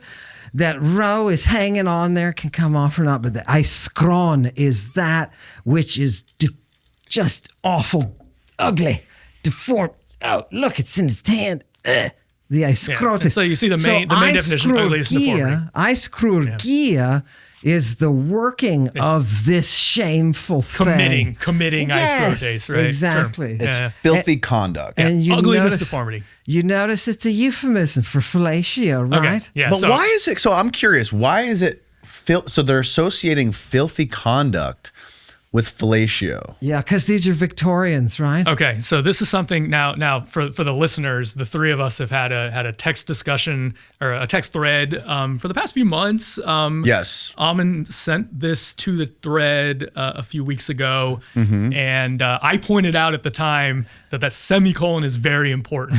Right after Ephesians 5:4, there is a semicolon. Ammon, what does that semicolon mean to you? What does it mean to you? You surprised me. As a Greek reader, it means nothing to me. Well, that's a problem. It means something very important. It's an and as an English reader. No, and it's a euphemism. Separating two as things you there. see from the Scholiast on Aristotle, frogs. Right? Sorry, Aristophanes, frogs. Frogs, right? 1308. Yep, we agree with that. And then they refer to you the general term aiskrosune, right? Which is which Tzitzis is going to talk about, right? And his comment. Tzitzis is Byzantine. All right, what to you? What does that colon mean? It's separating two different things that are pretty different here, okay? So specifically, it's separating two places in which this word, aiskhrotes, has been used by two different authors at two different times and places. Before the semicolon, what we see is filthy conduct, epistle to the Ephesians, chapter 5, verse 4. Okay. And in that use, and we can go look at that if you want, but I don't think this is particularly controversial, the author of Ephesians is simply saying, don't engage in aiskhrotes, right? He doesn't define it. I think because I think he's being vague. Yeah. I don't think I don't think he necessarily has one particular dirty thing in mind when he says that. Right? I don't think he does. It's all the aselgeia hold on. Hang on, let him finish. It could be sexual. Yes, okay, so I think when he has dirty things in mind in Ephesians, sexual stuff is part of it. All right, but he's not narrowing down the sexual stuff. Do you agree with that? He doesn't just mean one particular sexual thing in Ephesians? No, he does, because I don't think he calls it idolatria. It is the act itself of engaging in these dirty mysteries where they are eating. Let me go back to the semicolon, all right? Okay. So Then the next use of this is centuries later. I'm actually not sure what century the Scholiast to Aristophanes' frogs is. I want to say like 11th or 12th century. It's over 1,000 years after Aristophanes. Yes, 1,000 years after the author of Ephesians. Right? Yeah. It's Byzantine, right? So hundreds, maybe over 1,000 years later, a Scholiast, and let me tell everyone what a Scholiast is. Ammon and I both know. A Scholiast is somebody who is a commentator on an older work. Okay, so like for instance, today you can buy a Shakespeare annotated volume because sometimes we don't know what Shakespeare means because it's been 400 years. Right. And so somebody will put notes in and say, this is what Shakespeare meant when he said this or whatever. Okay. That's what a Scholiast is doing. He's a later writer who is a commentator on an earlier work. Usually grammarians. Grammarians. All sorts of nerdy people, as you can imagine, are Scholiast, right? Yeah, linguists, ancient linguists. Oh yeah, sure. Right. So this is a much later commentator on this classical Greek play. So Aristophanes, 5th century, late 5th century, early 4th century BC. Okay, so there is the use of this word αἰσχρότης in this play by Aristophanes. In the play by Aristophanes, the author doesn't explain what he means by αἰσχρότης, but this later commentator from literally a millennium and a half after Aristophanes wrote this, he says, I think it means fellatio. Okay. So that doesn't mean he's wrong, but that doesn't mean he's right. That's the opinion of someone from a millennium and a half later. That's important to know, for sure. That some later literally random dude who never was part of that culture at all speaks and reads Greek, but from a much later period. That's what he thinks. That's his opinion. I think you're underemphasizing. That's his opinion. Is that not true? Do you agree no, with I think I think, Luke, you're underemphasizing. Well, what do you disagree with about what I said? These scholiasts are so separated from these traditions. They're grammarians. John Tzitzis, the guy on the end there, he's a Byzantine guy. And he is right up there in preserving. I mean, he preserves stuff that we don't even have. He talks about in the Odyssey what's going on when Circe goes back to visit Homer. And you're like, what? We didn't know that tradition was there. How the hell? It's the first time we see it. He preserves that from things he's read himself.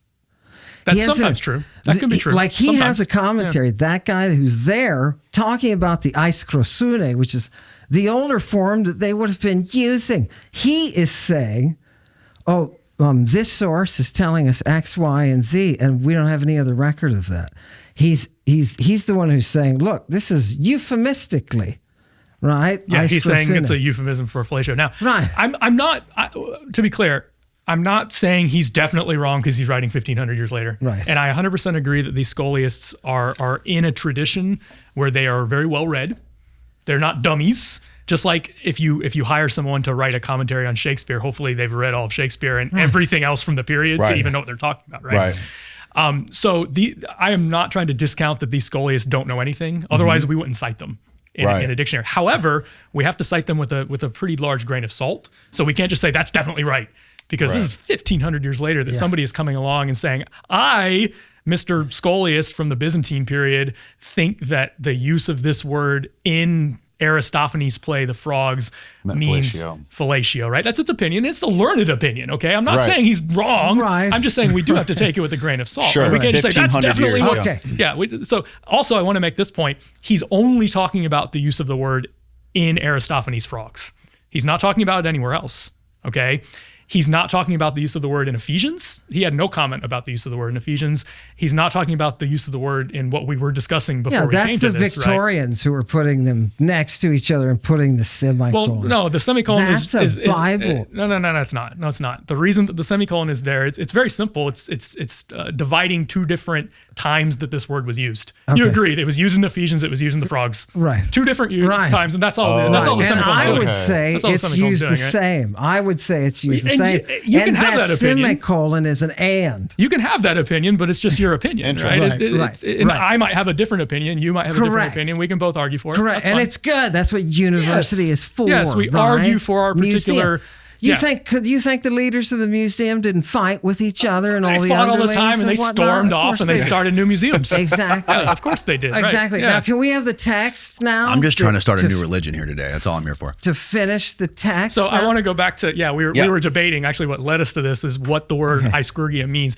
And so what Ammon has done is he's pointed out that hundreds and hundreds of years later, one guy had an opinion that this meant fellatio in a different text. Not even here. He said not even in this text. Not even in this text. This was in an Aristophanes play. Aristophanes play, which is not what we're dealing with here. Right. So this is where methodology comes into play. No pun intended. On the one hand, Ammon is doing linguistic work here, which is important and valuable because he's saying, look, here's another time where somebody said that this word used in a different place, but still the same language, even if it's 1,500 years apart or whatever, means this particular thing. However, it doesn't remotely prove in any way that that's what it means here. Are we pulling a Dick Nixon by saying that this means fellatio? Okay. And it's up to you. You're the one who has to kind of build your case. Answer that by just translating. I don't want to have any ideas about it. I just want to translate it, right? So what does it then say? After he entered into this act, this sexual act with her, what really happened? Dathan, he's really emphasizing that he took the metalavon to the aporoian. He took the off-runnings, right? Well, what is that? His own off-runnings. It could be. His efflorescence. Vague. His efflorescence, right? Sure. It's vague, though. Right. It could be, except we know also. Could be blood. Also contextually, though, he's been talking about semen eaters. So, right? Context matters. Right. But then you got to build a case. Spermatophages, right? He's been talking about it. So it's a little bit of a cheat, but he's been talking about it already. Who has? The author of this, Epiphanius. Who's writing it. And he says he showed her that we do this in order that we live, right? How are we going to live if we don't do this? And then it says, look, and it says Mary taraktheses. She was taken aback and falls down more than that, all the way. Deeply troubled. That's what taraktheses is. She's not happy about this. She's like, what? It's like she's stunned fundamentally. What the hell? She falls all the way to the ground. Yeah. And he picks her up and he says to her, Why are you so freaking unfaithful, you faithless bitch? Right? That's the Ammon translation. Right? I added the bitch part, right? I added the bitch part. Now tell me something. Where is the off-runnings? What is he doing? He's making her eat something like the Ophites that Epiphanius has already talked about, who are eating the semen. It goes on. This passage goes on to explain what the people who were eating the semen believed about why he was doing this. Okay. And they use a half a dozen verses from the New Testament. So they're quoting when Jesus says X, he means this. When Jesus said, eat my flesh and blood, this is the offering. When he said, I'm going somewhere and I'm going to return from the origin is his semen. Is that your interpretation? Somewhere. I'm ascending to the place. It was his semen. That's how they explain it. There's all sorts. There's a half a dozen justifications. This is how Epiphanius explains it. Yeah, of why these people were doing what they did, and it's through Epiphanius's. So, do you believe that this is Epiphanius's theory on what was happening in the Bible, or what Jesus? He's quoting somebody that he calls a heresy that believes this. Oh, I see. Epiphanius is talking about people who are doing it, saying this is not good. Right? This is one of the heresies. And in this one, they justify the eating, this aiskrgia. They justify it by saying Jesus specifically showed Mary how to do this and said, look, we have to do this to live. And they go on to quote, which is to me most important. They're going on to quote Jesus when he is saying things like, eat my flesh. And that's right here? It's what he means. It's following it below where I... Okay, what is your take on this, Luke? Okay, I think context, as we've been talking about, and Ammon and I both agree on this, context is paramount, right? So this is from a late document but for Christian historical standards. 400s. 400, so this is 400 years after, 300 plus years after Jesus, right? So, and it's from a guy who is trying to catalog all the weird things that people think about Jesus. But this guy doesn't think they're true. Not that we would necessarily care what this guy thinks either way, but I don't think he thinks it's true. Even if he did think it's true, doesn't make it true, right? Lots of people are wrong about a lot of things. Except for that Dathan. Well, except for that Dathan, which is, it's like he's saying, hey, what is Dathan? You literally, you have to snap your mind out of it and realize now that really what I'm telling you is okay. Wait, so you think that Epiphanius secretly thinks this is true, and he's trying to like? No. He's telling his reader, don't be shocked here. But this is really the way that they're doing it. Okay, so what I want to do is back up here, and ask ourselves why this matters. Okay. To Jesus, right? So we're trying to get back to Jesus here as historical scholars, like not doing biblical theology of like what Jesus means from a theological perspective, but we're trying to understand as historians, because classicists are historians, right? So who was this guy Jesus who walked the earth? Right. And most of us really, there's a minority mostly on the internet that thinks that Jesus is made up, and there never really was a guy named Jesus, but almost everybody in the academy that I've ever met would say that there really was a historical Jesus who did walk the earth. Ammon, you think there was a historical Jesus who walked the earth? My favorite part about the wintertime is I still get to wear my favorite rag and bone denim. I've been wearing their clothes for a while, but their infused denim is on a whole nother level. I'm almost 40.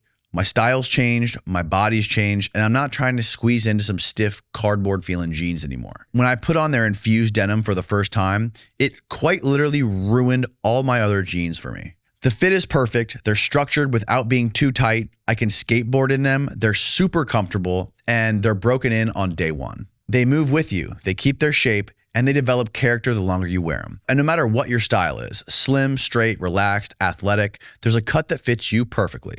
But the real magic is with the wash. Each pair goes through this 8-step over-dye process, so the color has depth and texture you usually only see in super premium denim. Over time, it gets even better, like the jeans are aging with you. This is rag and bone doing what they do best. 2 decades of denim obsession packed into a pair you'll reach for every single day. It's time to upgrade your denim with Rag & Bone. For a limited time only, our listeners get 20% off their entire order when you use the code DANNY at rag-bone.com. That's 20% off at rag-bone.com using the promo code DANNY. When they ask where you heard about them, please support our show and tell them we sent you. I read texts that talk about him all the time. Okay, that's my only. I don't. Yeah. Well, all of the academic debate, all the myth, is this person a myth? Is this does it fucking matter? The Greek is what matters. That's what our Of course it evidence matters. is. Of course it matters because they wrote a lot of made up stuff. Okay.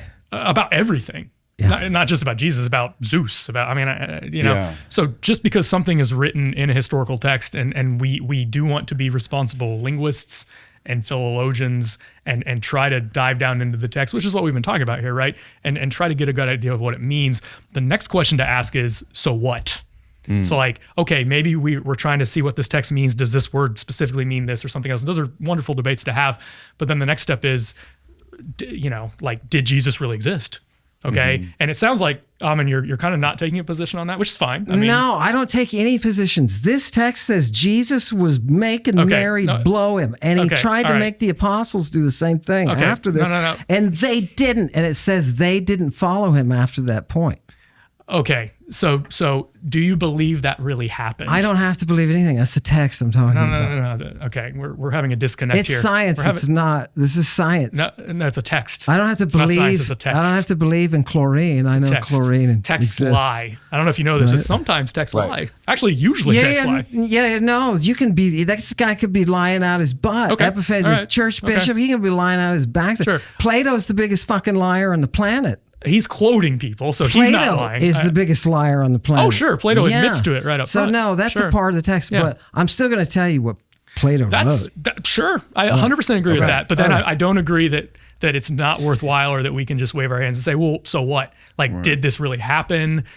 And what you're saying right now is that you don't necessarily believe this happened. You don't necessarily believe this happened. It doesn't matter. Or it doesn't matter to you because you're more text-based, which I respect text-based. It matters that somebody wrote this down, and that's our evidence. So let me tell you how I see this. Again, it's a 4th century text from a Christian guy who is trying to explain what he calls heretical Christians believe. Okay. This is not coming from outside the church. This is coming from inside the church. And he's saying these are some Christians with what we would today kindly call diverse beliefs, but that sounds too positive for what he's trying to do here, I think. He's saying these are weirdos. Yeah. These are heretics. These are people who don't know who Jesus is, but they think they know who Jesus is. And they tell stories, okay? They tell stories about Jesus doing some weird stuff with Mary, all right? That most other Christians, including this guy Epiphanius, are not going to believe. And so we can kind of back away from that. Now, this is where biblical theologians would say, well, we know what Jesus did and he did this and he didn't do that. But as a historian, I'm actually still interested, not from a biblical theologian perspective, but I'm still interested in trying to get back to the historical Jesus. And I do believe there was really a historical Jesus who really did walk the earth, and we can talk more about him. So that's the question that remains. So, on your YouTube channel, you bring up texts like this, but then I think you leave the question hanging as to like whether this is true or not. Yeah, because I'm only there to present evidence. The court let the viewer figure out whether or not they think it's true. Okay. When I'm a pure classicist, I only want the philology. That's all I want. Classicists are also interested in what really happened. Yeah. Are we? We are, but the actual surgery, like a surgeon, sure, the surgeon has morals to him. What matters is that surgery, that technique. It's an art, and you have to do it right. And that's all I'm saying. When you go to the Bible and you see terms that are related and you see episodes that are related, and Paul's saying throughout your books, your magic books, and in Jude, he's saying, don't do this aselgeia, this stuff, this idolatry that involves the pharmakeia, don't do it. That's sexual stuff. Paul's like, stop fucking your family members, right? And in stepmother, Alexandria, what are they persecuting Christians for? Incest, right? They go to their ceremonies, they put out the lights, everybody disrobes, and they screw. Why? Because these fluids are life. They're life. This is the salvation, right? This is what Epiphanius is trying to say, hey, this is, within Christianity, this is a movement. And just like Jude said, don't do this stuff. Okay. So yeah, in 1 Corinthians, which is a very early letter, everyone agrees, Paul wrote it in the 50s probably. It's one of our earliest Christian documents because it's earlier than the Gospels. Yeah, you're absolutely right. Paul has to call out some of the people in the Christian community at Corinth. One of them is sleeping with his stepmother. And he says, don't do that. Like, what are you sleeping with your stepmom for, bro? That's my translation. Which the Romans hated. Incest to the Romans was like, no, God. So that's not technically incest. Don't be doing this. There were people in the Christian community that there was actually, and this actually goes to show the crazy diversity within the very early Christian community. Some Christians were at opposite ends of the spectrum as far as their attitudes towards sex. So some Christians heard Paul's message of a resurrection and that we're going to get new bodies. Okay, that's one of Paul's central messages, it seems like, that we can reconstruct from his letters. He's going around telling people Jesus is coming back soon and we're going to have our bodies transformed. He says this in 1 Corinthians 15. And so some Christians, like apparently some of them at Corinth, took this to mean that we can do whatever we want with our bodies because we're getting new ones anyway, so who cares? That seems to have been their attitude. And so some of those Christians, this is not people outside the church, but some of those Christians were sleeping with their stepmother. They were sleeping with prostitutes. They were doing whatever they wanted sexually, right? Because they actually internalized Paul's message in a way that he didn't necessarily intend. And the way we know that he didn't intend it that way is because then he wrote the letter of 1 Corinthians to tell them not to do that. Among other things. Like in 1 Corinthians, it's a fascinating piece of literature from the mid-1st century BC that offers a pretty important window into early Christian thinking, at least from Paul. Now, again, we always have to remember there's diversity, and that's one of the things I'm trying to hammer home with this text, right? Is that just because we have one Christian text that says some Christians were doing it this way doesn't mean that anyone else was necessarily. Right. So we have to be careful with methodological slippage. Yes. Which means we can't just wave at a text and say, oh yeah, that proves everything. No, it doesn't necessarily prove much at all. Okay, back to Paul. So he's writing specifically to this one community, these Christians at Corinth that he had just recently converted from paganism. The recent converts from paganism to the Jesus movement. And as paganism, explain what paganism is. Yeah, so I'm using this loosely, and of course that's a later term, as Ammon probably knows. Like polytheism. Yeah. So they were worshiping the Greco-Roman god. So paganism comes from a Latin word that means rural. So it comes from a later period when Christians had taken over the cities, ideologically speaking, not militarily, but ideologically speaking. But then there were still people out in the countryside doing things in the conservative way. As is the case today, oftentimes in places like the United States, cities are what is deemed more quote unquote progressive, and rural areas are more likely to be conservative. It's honestly kind of always been that way. It's derogatory. It is, yeah. It's kind of like hillbilly. It was derogatory because it was used. It was used by Christians to refer to hillbillies. Okay. Pagan means hillbilly, rural bumpkin or something like that. Bumpkin. Obviously, I'm not using it in a derogatory sense. Polytheism is fine though. So Paul had just converted a handful, we don't know how many, 100, not that many people, in the Greek bustling metropolis of Corinth to the Jesus movement. He rolled into town, told them the message of Jesus as he saw it, and then converted this handful of people. And then he left because he had to go to the next city and make more converts. That was his whole career, going from city to city, trying to make converts. Right. And he felt the urgency that Jesus was coming back soon. And getting thrown in jail a lot. He gets thrown in jail. What did he do to the Pythia? Oh my God, that whole city was mad. Yeah, well, the time that he cast the demon, according to Acts, cast a demon out of. She kept saying, you're doing the Christos thing. We'll get there, I'm sure. I assume. Okay. So Paul writes to this community at Corinth, and he says, so you guys need to not be sleeping with your stepmother. Right. Just because I said you're getting new bodies doesn't mean it doesn't matter what you do in this body. Right. Now there were Christians on the other end of the spectrum who apparently thought that you should never have sex with anyone ever, even your own spouse. And Paul, never. And there was a monastic movement. It wasn't called that yet, but there was a that's what creates those sicko priests. There was a strain of self-control already within Greek philosophy that Ammon probably knows about, where Greek philosophers were already saying maybe you should control yourself and like focus on higher spiritual realities. Right. Meditate. Maybe sex isn't the best way to use your finite earthly existence. Right. So Christians didn't make this up. Jews didn't make this up. Greek philosophers were already saying this. They weren't always living it, but they were saying it a lot of times. And so Paul also disagrees with them.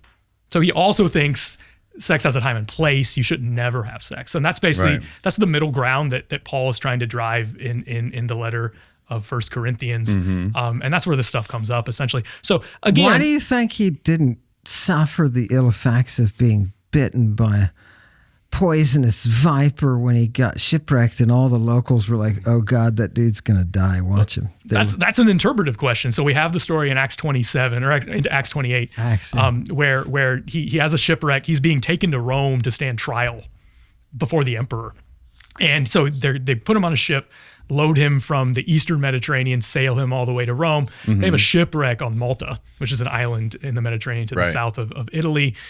He's not supposed to be there, but the locals kind of take him and the other shipwreck victims in, and then they're sitting around a fire. It's winter apparently, and this snake comes out of the fire and latches onto his hand, and all the locals look at him like he's gonna die because he just got bit by this viper. And apparently, talking about Paul, right? Paul, yeah. It's a poisonous one, and he like just looks and like shakes it off into the fire like nothing happened and keeps going on with his preaching, and all the natives just look at him, stare at him, wait for him to die.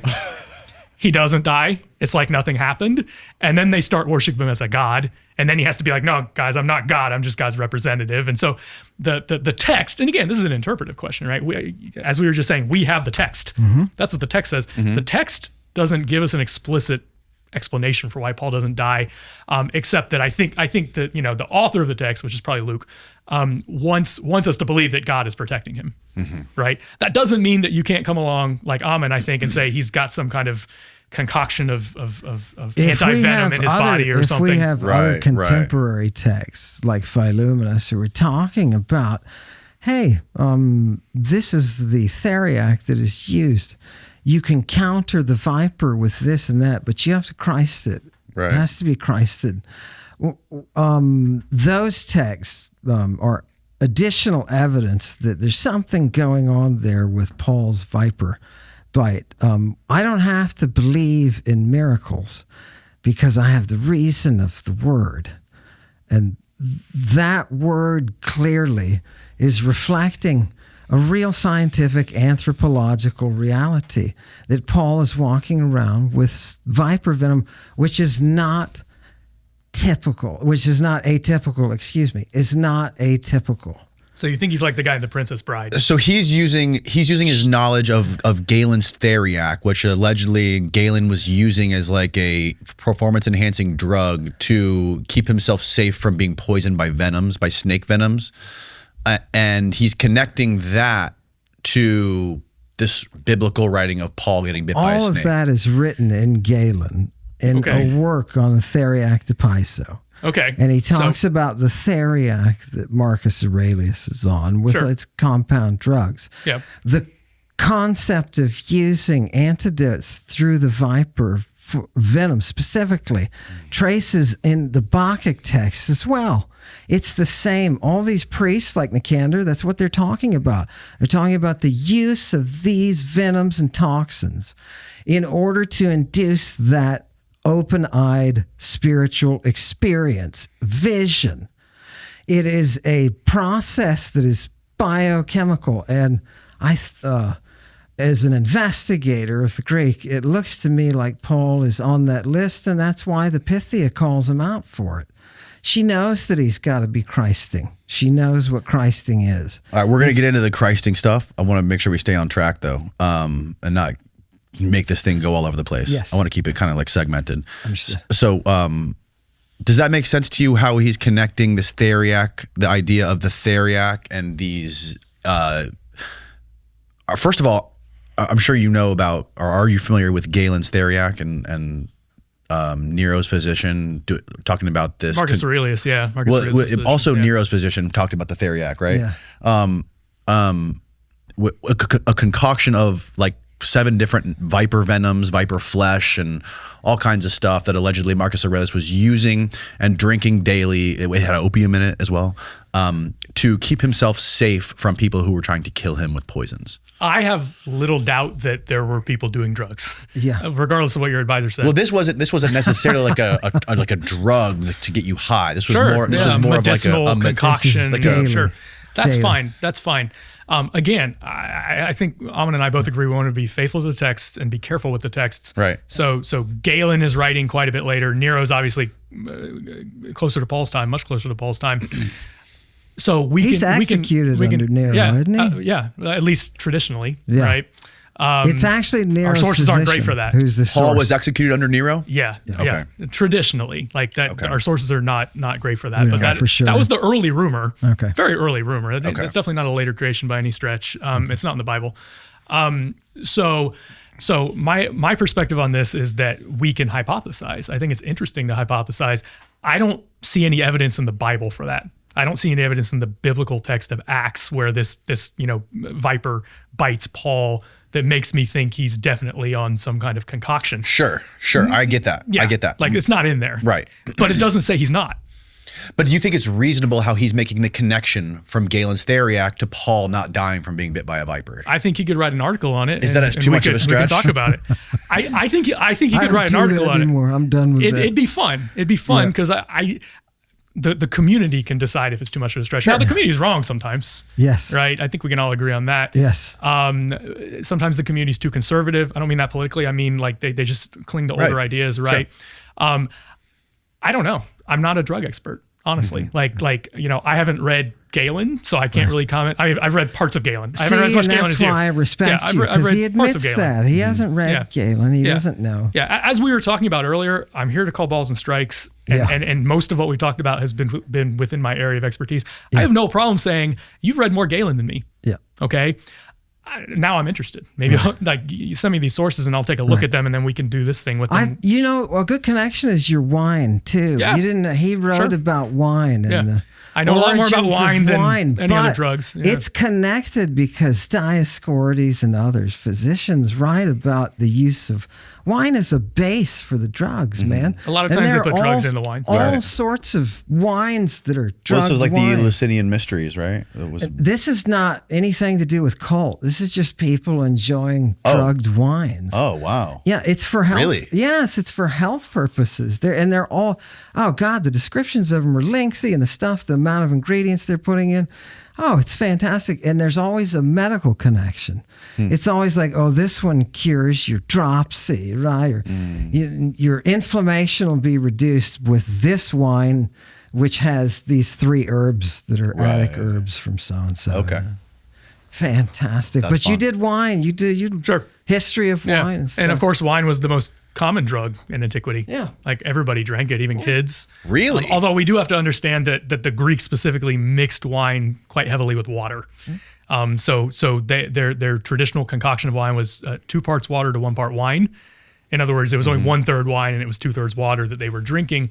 What this did, and of course we know this now, they didn't know this, is that it killed the bacteria, or at least a lot of the bacteria in the water. They had very dirty water sources. The wine did. By mixing the water in the wine. Wow. And so they just realized... Rather than getting plagued, just be drunk all the time. They didn't want to do that either, though. So they realized with trial and error that if you mixed 1/3 part wine with 2/3 part water, you wouldn't get you were healthier. Oh, really? You were healthier because it would kill a lot of the bacteria in the water, where if you just drank straight water, you get sick all the time. Right. Because their water sources were terrible. Wow. But when you drank this water mixed with wine, you wouldn't get sick near as much.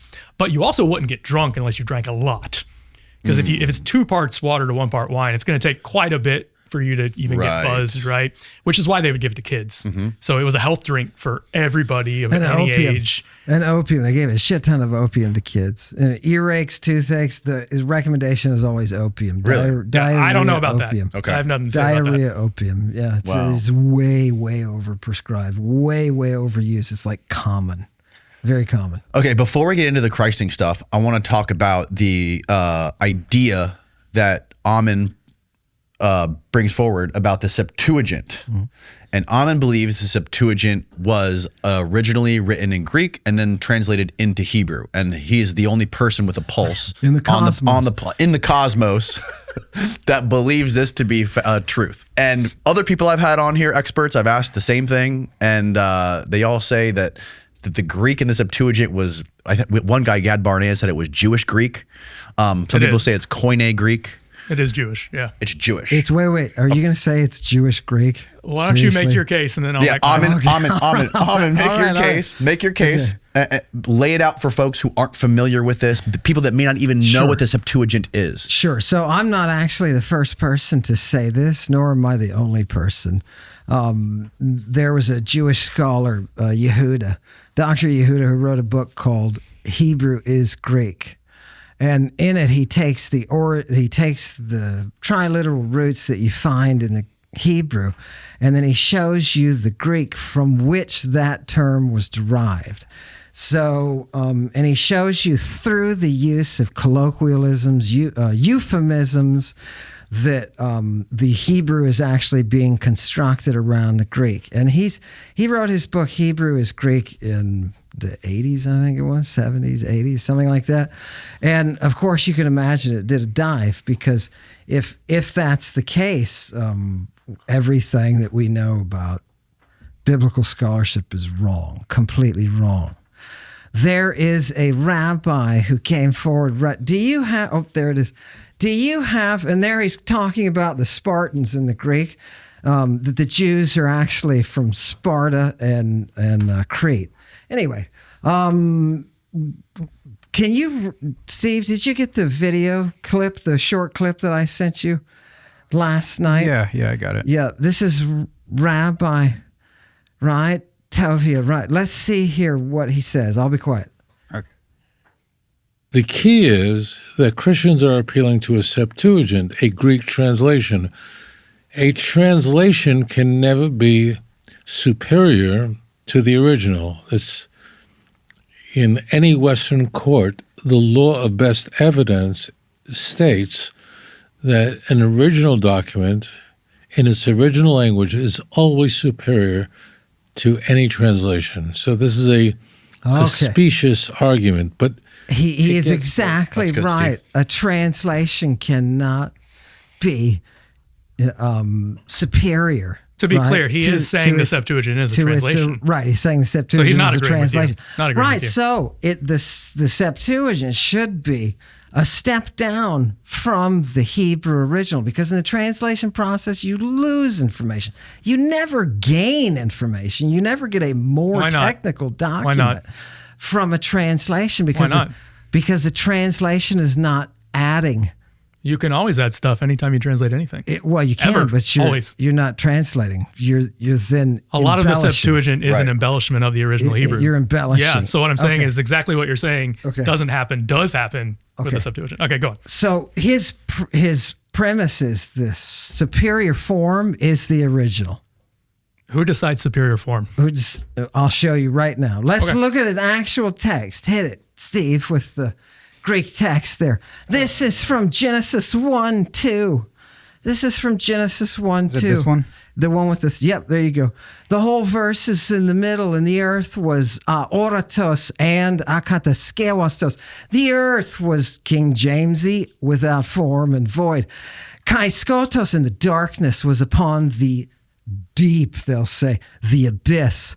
And the Spirit of God hovered there over the waters. Now look at the two words that the earth is in the beginning. The earth was aoratos in Greek and akataskewastos. If you look up those words, just because you want to know what they are, next slide, Steve. If you look them up, you're going to see, right? Here we go. Look at the, just tell me really quick, akataskewastos, not properly prepared. And after that, they give a reference to a pharmacon, right? This word is used for synthetic drugs, right? These are unworked principles, akataskewastos. Look at kataskewastos below it. That's without the alpha privative on the front. So the alpha privative just negativizes the word. So what is something that is kataskewastos? It's artificial. It's created or artificial. Okay. So the earth is akataskewastos, not prepared, not created, not yet synthesized. Look at the bottom, aoratos. What else is the earth? It's unseen or invisible. I want you to drop down to the second line and look at to aoraton. What is it when you take the substantive of this adjective? It's an unseen world. And right after that, you get ex urano. Do you understand me? This is a part of Greek physics that you're looking at, this word aoratos. Gaia and Uranos are part of it. Are you ready? Give me the next one. Wait, let me finish. Give me the next, after that. Here's the verb, because everything comes from the verb.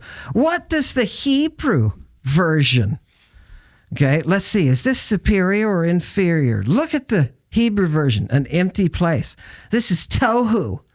For aoratos, was the translator on dope? If this went from Hebrew and this means an emptiness, how did it get to aoratos? You couldn't have. Somebody's on dope or Hebrew is less sophisticated. Clearly, look at the next word for akataskewastos. Bohu. Are you kidding? They just took toe and made it into a bow. And what do they got here? Again, emptiness. This Hebrew is not original. It is being constructed from the Greek.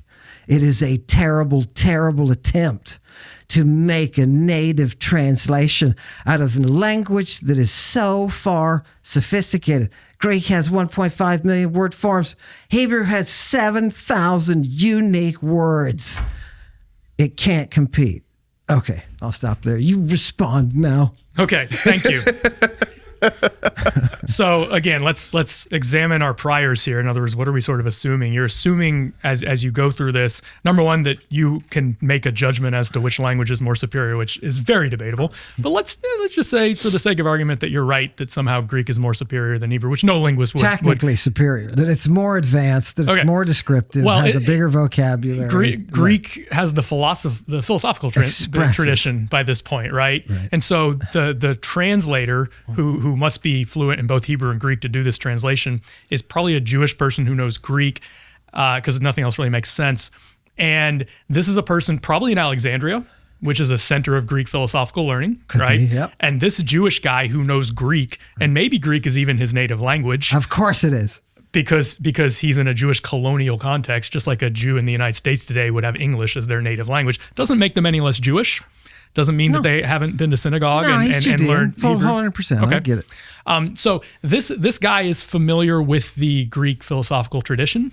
And so when he's translating these words, he is embellishing them. He's absolutely embellishing them. He's taking the Hebrew, and by the way, tohu wabohu, we don't even know to this day exactly what this means, okay? Like there have been so many books written on just these few words, and it's unclear, okay? Outside of the Torah, how much Hebrew literature from the 3rd century uses this word bohu or tohu and bohu? Very rare. Because there's no Hebrew literature outside. Of course there is. The Old Testament, yes, is there? Of course there is. Yeah. So, okay. What Hebrew literature is there outside? Let's say that your theory is right, that the Greeks or Jewish, Greek-speaking Jews or whatever in Alexandria, which is probably where this is being written, the Septuagint, are inventing this language. You think they're inventing it in Alexandria in the 3rd, 2nd century BC? Definitely. Okay. So if that were true, there should be no Hebrew before that.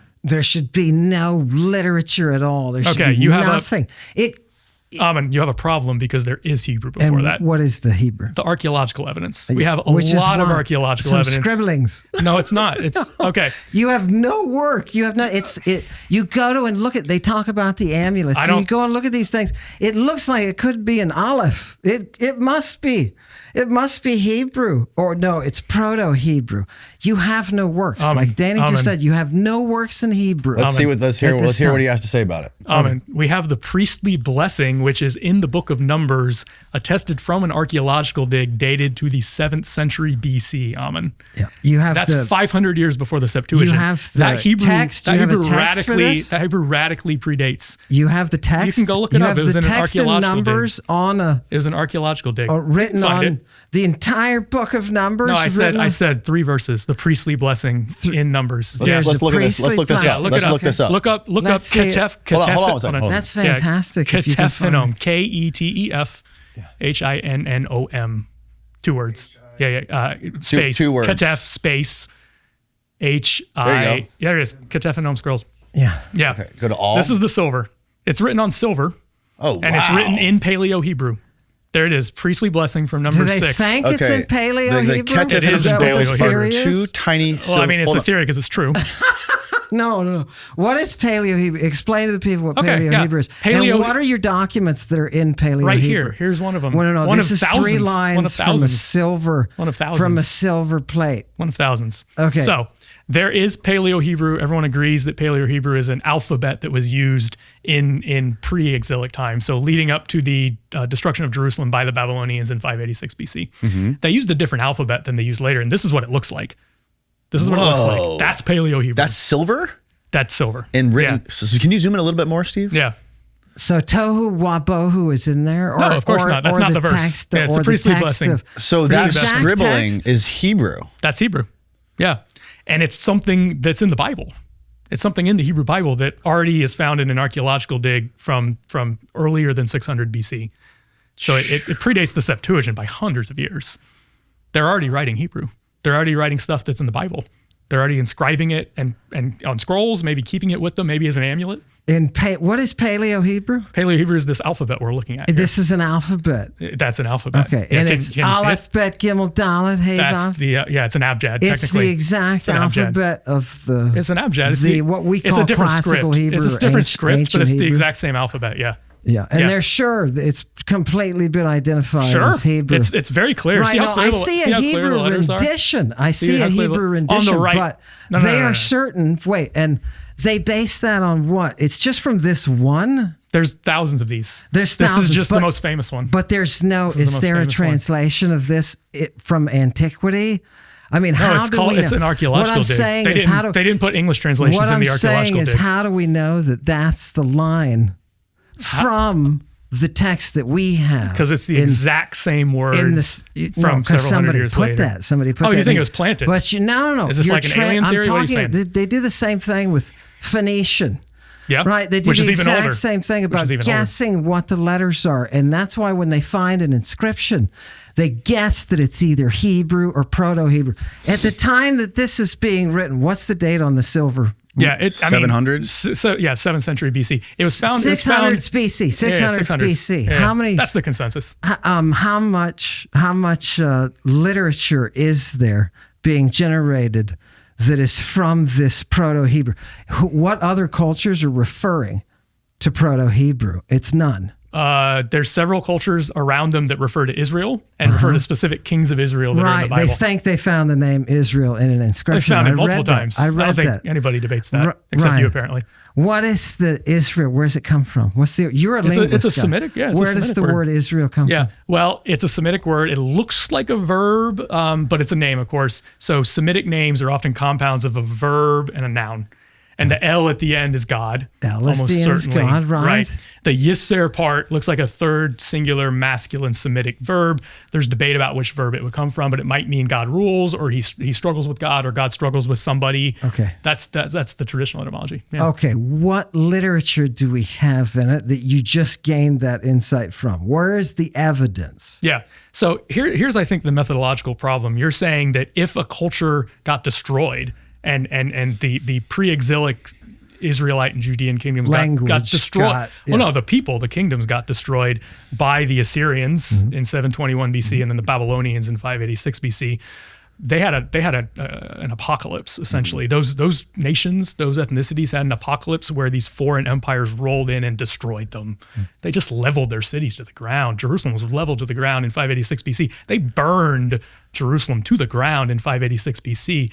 And so what happened when Jerusalem specifically was burned to the ground in 586 BC, guess where all the texts went? Burned.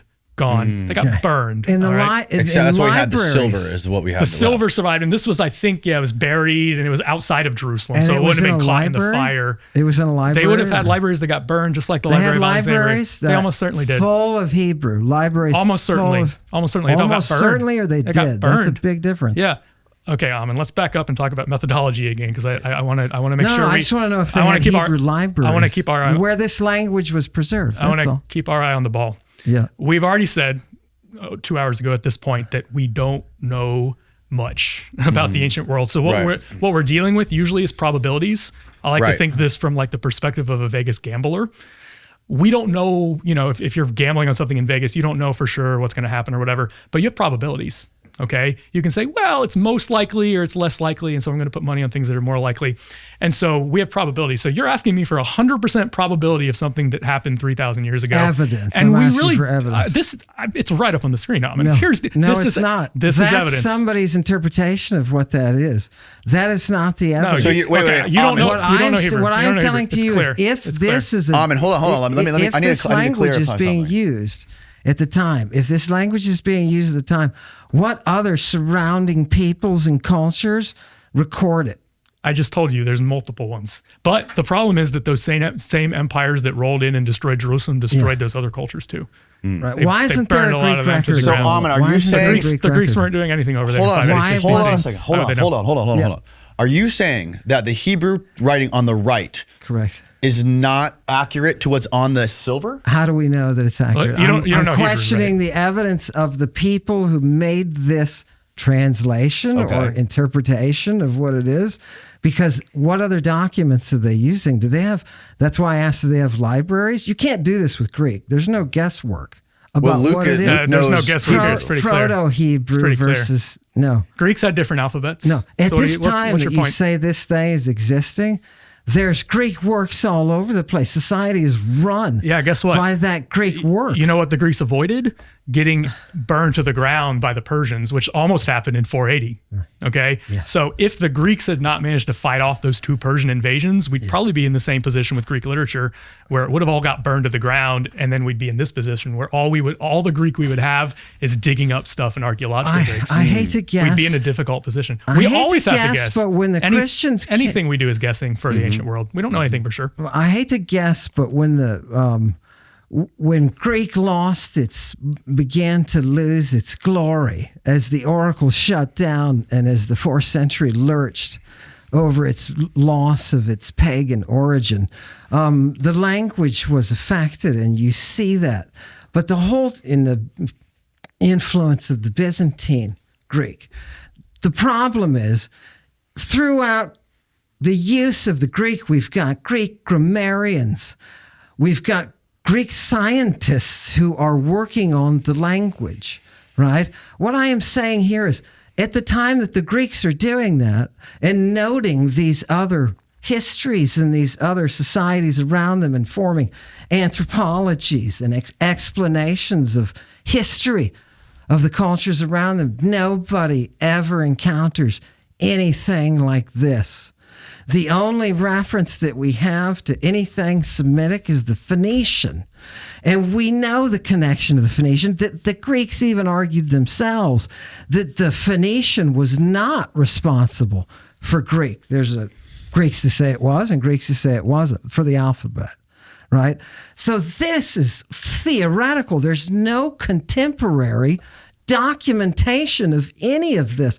This could be somebody sitting in the desert copying out BS. And then planting it in the ground Could be. for an archeological dig to be dated to 600 BC. Do you No, realize I'm not how you're saying getting it's into like planted. alien No, I'm not theories saying here? it's planted. That's why I hate ideas. If we stick with the text, what I'm saying is this thing that you've got here just showed up in a vacuum. It showed up out of the ground. Where does this That's not a vacuum. Where does this Paleo Hebrew come from? Did they build buildings? If they got to this level of writing, they must have structures.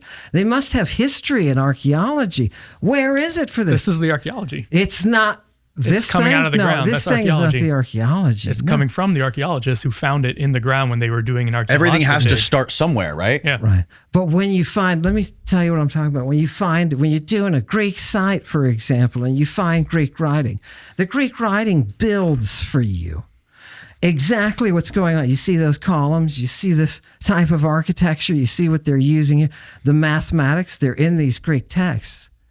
This is in isolation. It's got no relatives. That's how archaeology works. It's just sitting there by itself. They didn't find anything with this. Wait, they didn't find anything with this that was a building dedicated to some guy with using this in his name, using this alphabet. Why do they have so to? much stuff in this alphabet. They just found widespread. It's widespread. This alphabet is very common. Right, but it wasn't in a building with a dude's name on it that was using the same There's a lot alphabet. of stuff with dudes' names on them in this alphabet that has been found in archaeological digs from the 6th to the 10th century BC. There are cities that use this Proto-Hebrew. Yeah, it's widespread. As their in Israel. In Israel. And they have libraries. They had cities. Yeah, Jerusalem was a city. And there's libraries in Jerusalem. They were burned to the ground. There's libraries by the Babylonians. Okay, so was Herculaneum. Okay. We still have we still have a shit ton. And then they built a bunch of stuff on top of it. I don't know if you know about Jerusalem. That's no evidence. You're not giving me any evidence. I just don't think you're willing to look at the evidence. Isolation. This is in complete isolation. You don't like the evidence, so you're discounting it. That's all that's happening here. It's not. The thing that really bothers me is that there is no Hebrew literature. When you talk outside the Torah, there is no Hebrew documentation. There are no Hebrew doctors. There's no Hebrew architecture. There's no Hebrew geometry. There's no Hebrew anything. Because it got burned to the ground. Everything. So you're saying they should have just done a better job of not getting burned to the ground. Lost. You're saying everything got lost of any Hebrew writing at any time. The only remnants were there was a small group of captives after the city got burned to the ground and lots of people got slaughtered and taken into slavery by the Babylonians. No, that's not how life works. Of course that's how life works. That's how all ancient warfare works. If they went in... Hold on, let him finish. There's a small group of people who were taken into captivity by the Babylonians to Babylon, and they could only carry anything they could carry.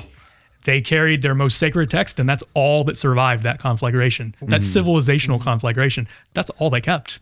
That doesn't mean they didn't have more. In fact, they almost certainly had more. It's gone. And they're the only culture that happened to. Of course, they're not the only culture that happened to. You have language. The language will survive. It did survive. You just don't want to see it.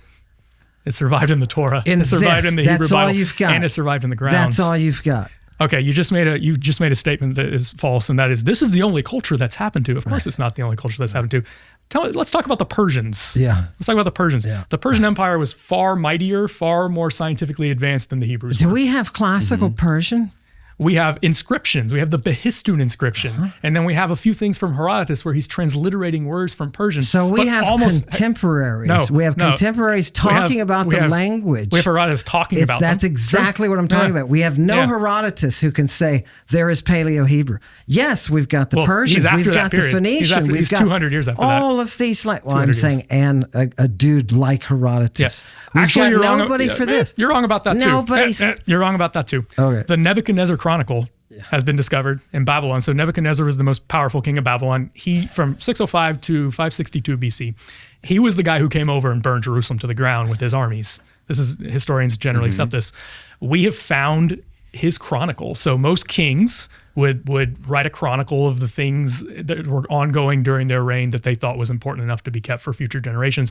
We found his chronicle from 605 to 594 BC. Unfortunately, it cuts off in 594 because we just haven't found the rest, or maybe it got shattered or lost or something. In his chronicle, he talks about Jerusalem and the Jews. In his chronicle that has been found from that time period. So when Ammon says there's no other records, he's wrong about that, because King Nebuchadnezzar, the most powerful king in the world at that time, talks about them. Okay. It's in the chronicle. And he says, I'm going over there to talk about them. There it is, right there. Confirming biblical accounts of his conquest of Jerusalem in 597 BC, the deposition of King Jehoiakim, and the installation of Zedekiah. It's all there. Contemporary. That is a contemporary document, It justifies the text perfectly. So the people, your belief is that the people who were writing the Septuagint were Jewish Greek speakers who were living in Alexandria in a Greek milieu, and they were taking the Hebrew, translating it into Greek, and embellishing and adding stuff to it. Yeah, so there's a whole there's not just one translator who does all of this work. Sure, it's different Jews translating different books at different times. Right, and I can say this because I've worked with this stuff. I've gotten my hands dirty with this stuff. It's incredible stuff. I've written articles on it. You can look them up. I did my master's thesis on the Septuagint. Oh, fantastic! So it's very linguistic. This is perfect. That's why I said you're perfect. It's wonderful. Hit me with the evidence. So there's different translators who are translating different books at different times.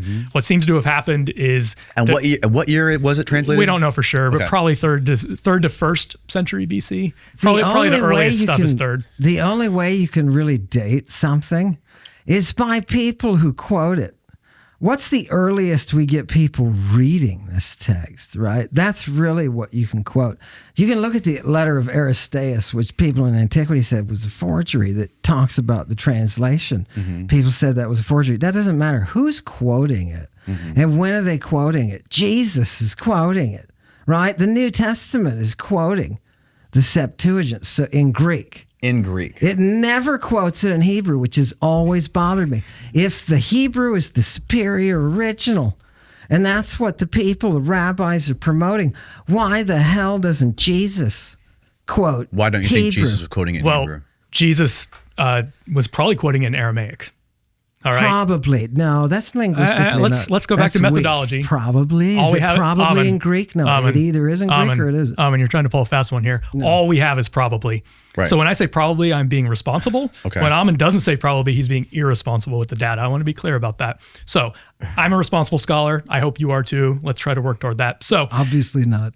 Hey, look, I'm dealing with you and we're talking about stuff. Right. I'm not calling you names. I just want to know how many times Jesus quotes Hebrew.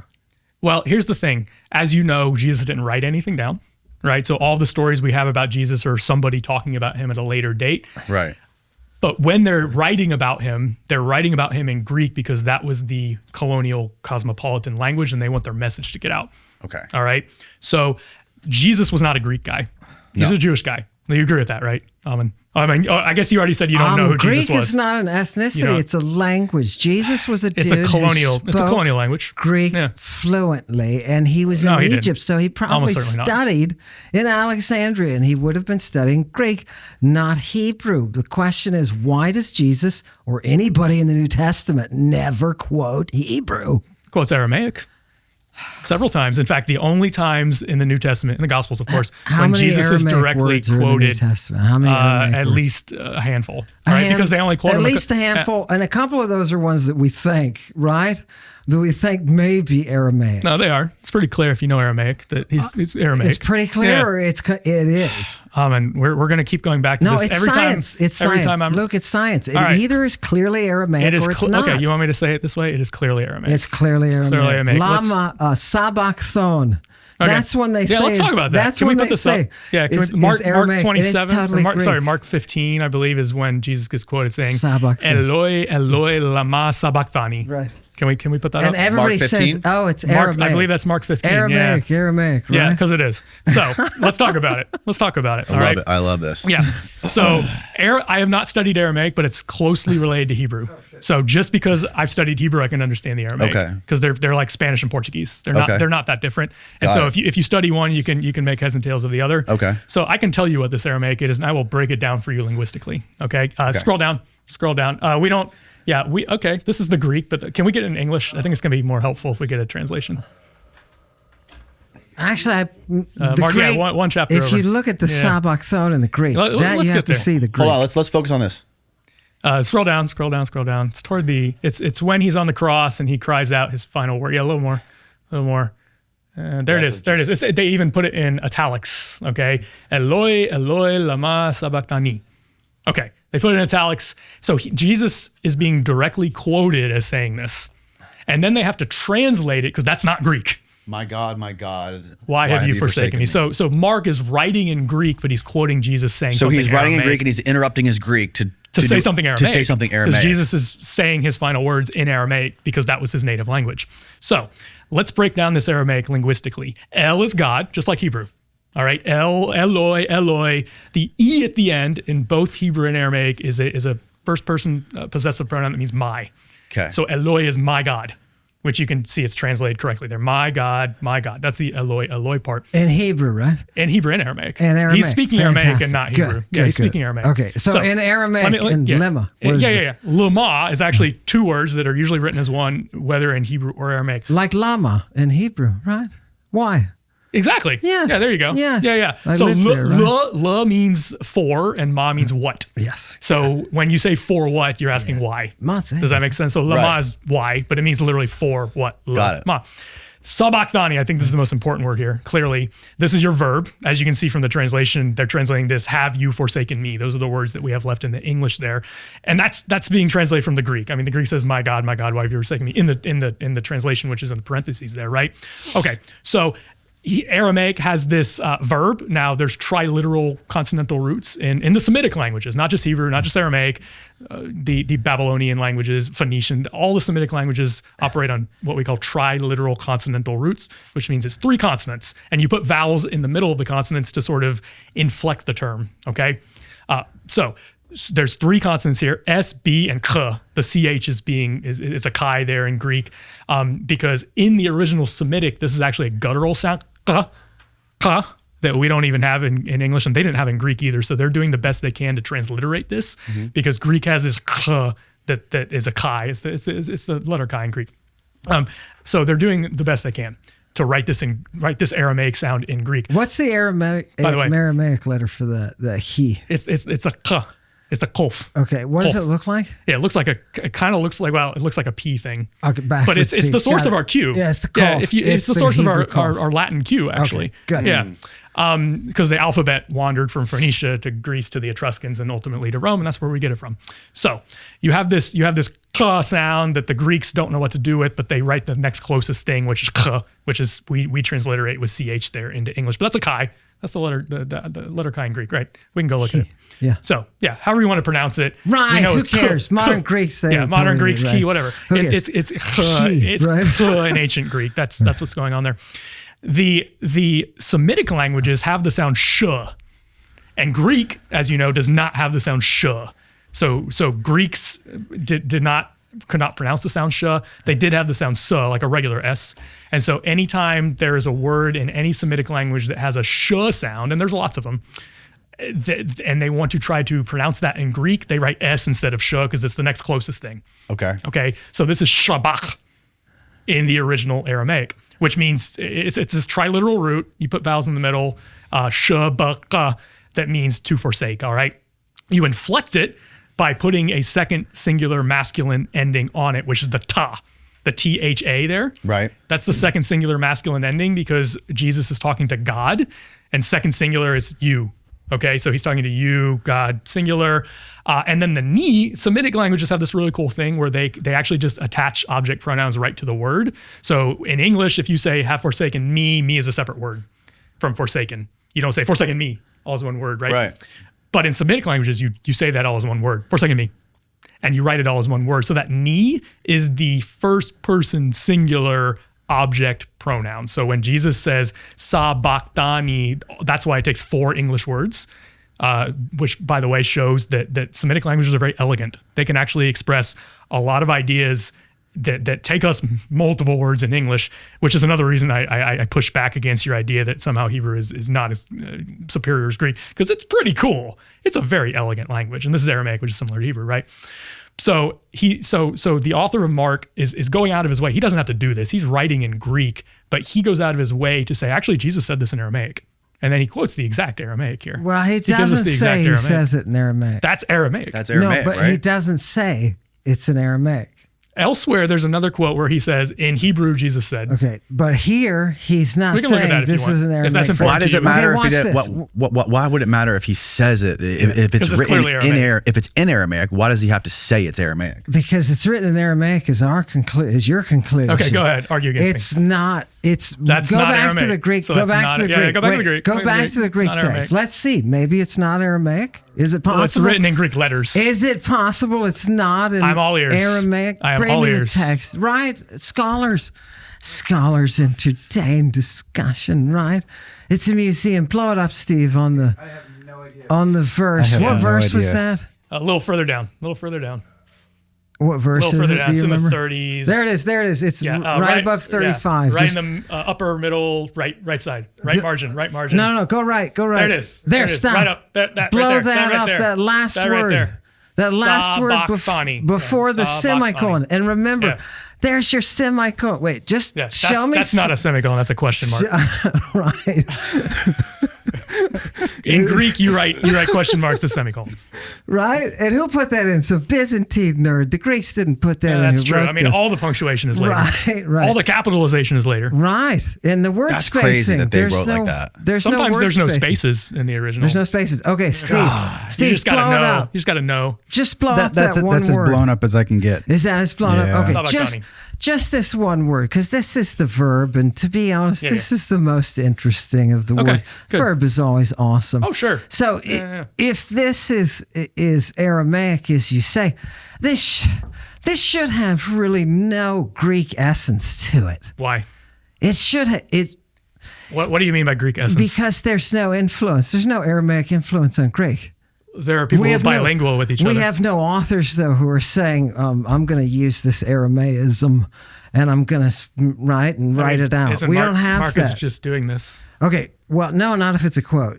He's quoting him. Yeah. Right. Okay, it's so that's just different a than what you're direct saying. quote. It's just a direct quote. You're saying, carry on. Sabachthon. Is there anything in that looks Greek? If I have read the Greek magical papyrus, my anus twitches because you can see both the roots for Saba, that worship, and the Chthonian divinity that is the Christing head, the Ion, who is the person inside the synagogues that is pictured on the walls of the synagogues, the god Ion. That is Saba of the Chthon. This is used in magic. Jesus is from the cross using magic Greek. And he's talking about that God that induces that transfer from death to resurrection. And if you look up, if you know the Saba root, right, that I'm talking about, and you know the Chthonian Seb root, not the Sab root. Are you talking about sebomai? To Yes, worship? sebomai is the verb. So that's a different But here word. the Sabbath, no, this is the same. Spelled differently, too. Sabaoth, the God, That's your Sabbath. different altogether. He's going to say it's That's Hebrew. also Hebrew. It's Of course it's See? Hebrew. I told you. Yeah, 'cause I'm right. It's the same thing. Where is the literature that backs you up? What do you mean the literature that Where's backs me the up? literature outside the Bible that backs you up? Because I can give you literature outside of this that backs this We've up. already been over this mythological It doesn't territory. exist. We're just beating a dead horse. It doesn't exist. Because it got though. burned to the ground. No, it doesn't exist. You it got burned don't to the have ground. evidence that it exists. You don't have any Hebrew literature that's going to use the term Sabbath. What you have is Greek, and you have Greek in the magical. You have Greek that is telling us. Even the pharmacology does this. His reasoning for that is because he thinks it all got hit. Well, he says we know it all got burned down, burned to Magically the ground. got disappeared. All the libraries are It gone. there was nothing magically got magic. It was disappeared. imperialism. If your evidence got magically disappeared, it's easy to make whatever argument you want. The Sure, fact you can is, say that. We have Greek evidence that where these roots are coming from. What are you talking about? Sabachthon. When you look in the PGM, we're just talking about the PGM. You've worked with professors who helped translate it, right? Sure. And so did I. Yeah. Go on. So fantastic. In the PGM, do we refer to the God of the Sabbath? Sabaoth appears in the PGM. Right, Yeah. right. Is that a Hebrew concept? Absolutely. Where's the Hebrew to back it up? It's behind the PGM. So we talked It's about the behind PGM it, so earlier. it doesn't exist. Behind It's so behind explain it. what you mean. It's behind the PGM. Yes. What do you mean by so that? we talked about the PGM earlier, actually right near the start of this, and I mentioned that the PGM is a collection of diverse cultural sources. Okay. They reference Egyptian gods like Thoth. Okay. So according to Ammon's argument here, if we see the Greek letters THOTH, that proves it's Greek and not Egyptian, which is not true, of course. We know that's because that's he's not saying what that's I'm because saying. there's lots That's of- not what I'm saying. I'm saying the cult, because I'm not talking ethnicities. I'm talking language. I'm talking the language, too. language I'm talking language, conveys too. Yeah. the practice of a cult, and the cult terminology is the Sabachthon, the god of Sabbath. Okay, so That is we're not actually, Hebrew, that hold is on. Greek. Time Hold on a out. We're dealing with three different things here that you're conflating, and none of them have anything to do with each other. There's the Greek word sebomai, which means to revere, to worship. Theosebes means God worshiping. Theosebes, okay? Correct. That's an Indo-European root. That goes back to the Indo-European root tiegu, which is found as far afield as India. Okay, And so you will put an in the asterisk. ancient- You will put an asterisk on that term because that is a back formation. You are guessing. That's- Indo-European is Ammon, guesswork. for the thousandth time, Guessing. we're guessing about Yes, everything. yes, Guessing. he We're is guessing about Well, everything. I'm not. These Yes, are you texts, are. and I don't want to guess. No. I have seen Okay. that expression in magical text. That is Ammon. not Hebrew or Aramaic. There's no he's guesswork quoting here. him in Aramaic. This is pure philology. There is no text pure BS, that you Ammon. have to back that up. There is no Hebrew doctrine. There's no Hebrew epics. There's no Hebrew plays. There's nothing outside of the Hebrew Bible. Nothing. I think we've already disproven that point several times, so I Yes. think we should move on. So here's the deal. Sebomai, all right, is a Greek word, goes back to an Indo-European root that is found, and you're right, back-formed, because the Indo-European language, Proto-Indo-European, that was spoken by very early Greeks. Tell people what back formation is. Yeah, what it means, and I did my master's degree on this for 2 years. Perfect. Okay, so and honestly, I think anyone who's interested in ancient texts should probably become a historical linguist. It's fascinating stuff. So what we do is we look at the texts that exist, the texts that exist in the real world, whether Greek, Sanskrit, Latin, Old English, whatever, and we notice similarities that are highly unlikely to be accidental. Okay, and the scholars, the European scholars who first noticed this, they already knew Greek and Latin. They went to India as part of the British colonial project that was there. And then they learned Sanskrit. Some of them learned Sanskrit, and they said Sanskrit is suspiciously similar to Greek and Latin. Okay. Now, there were always theories, like in antiquity, people already noticed that Latin and Greek were suspiciously similar. Their theories usually ran in the direction of, well, like Latin is like a borrowing of Greek or something like that. But what scholars have recently realized in the past couple hundred years is that none of them are stealing from each other. The reason they look similar is the same reason that you look similar to your brothers and sisters and cousins. It's not because you stole genetic material from your brothers and sisters and cousins. It's because you have a common ancestor. There's an evolutionary tree that's going on here. And so the Sanskrit word tyaj means to worship. It means to revere. It means to do that kind of thing.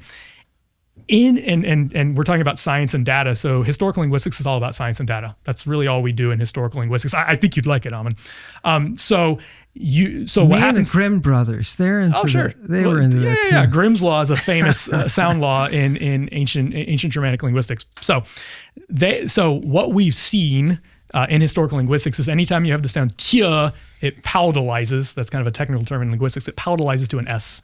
All right, tia becomes sa, which you can almost kind of see how tia, sa, not that different, right? So anytime you have a tia in Proto-Indo-European, it's going to become a sa in Greek. And then anytime you have a gua, it's going to become a ba. It simplifies to a ba. So seb is the regular outcome of this hypothetical, but I think pretty well substantiated based on the linguistic evidence, Indo-European root that meant to worship. In Sanskrit, it doesn't change as much. The gua becomes a ja, which we write J usually, but it's in Devanagari originally. And so you get this form, all right? So sebamai is a well understood Indo-European root that goes back thousands of years in the Greek language that means to worship. It's a native. So back formation is the creation of a word that you don't have a text to back it up. That's because there were no texts 6,000 years ago. Right. Yes, we've already said that. Right. So the back formation is a creation. It's not a reality. In language and philology, it's not a reality. That's why they have to put an asterisk next to it in linguistics to show you this is not a real word. Do you think those are all made up? There is no evidence. Why would they make them? They are all speculation, just like you were saying. Everything is. We are speculating. The question is, when we go to Vegas, what odds are we going to get on that speculation? I don't want to speculate. Then you can't do this work. About all you can do is speculation, linguistics. Everything is speculation. When you talk about historical linguistics, the Greeks themselves, the grammarians, I don't know if you read many grammarians, but I do. And the grammarians will talk about the influence of languages like Pelasgian with the double sigma. And they'll talk about how that arrives. And the influence as far west as the Etruscans. Okay. That's the type of historical development you don't have to put an asterisk next to.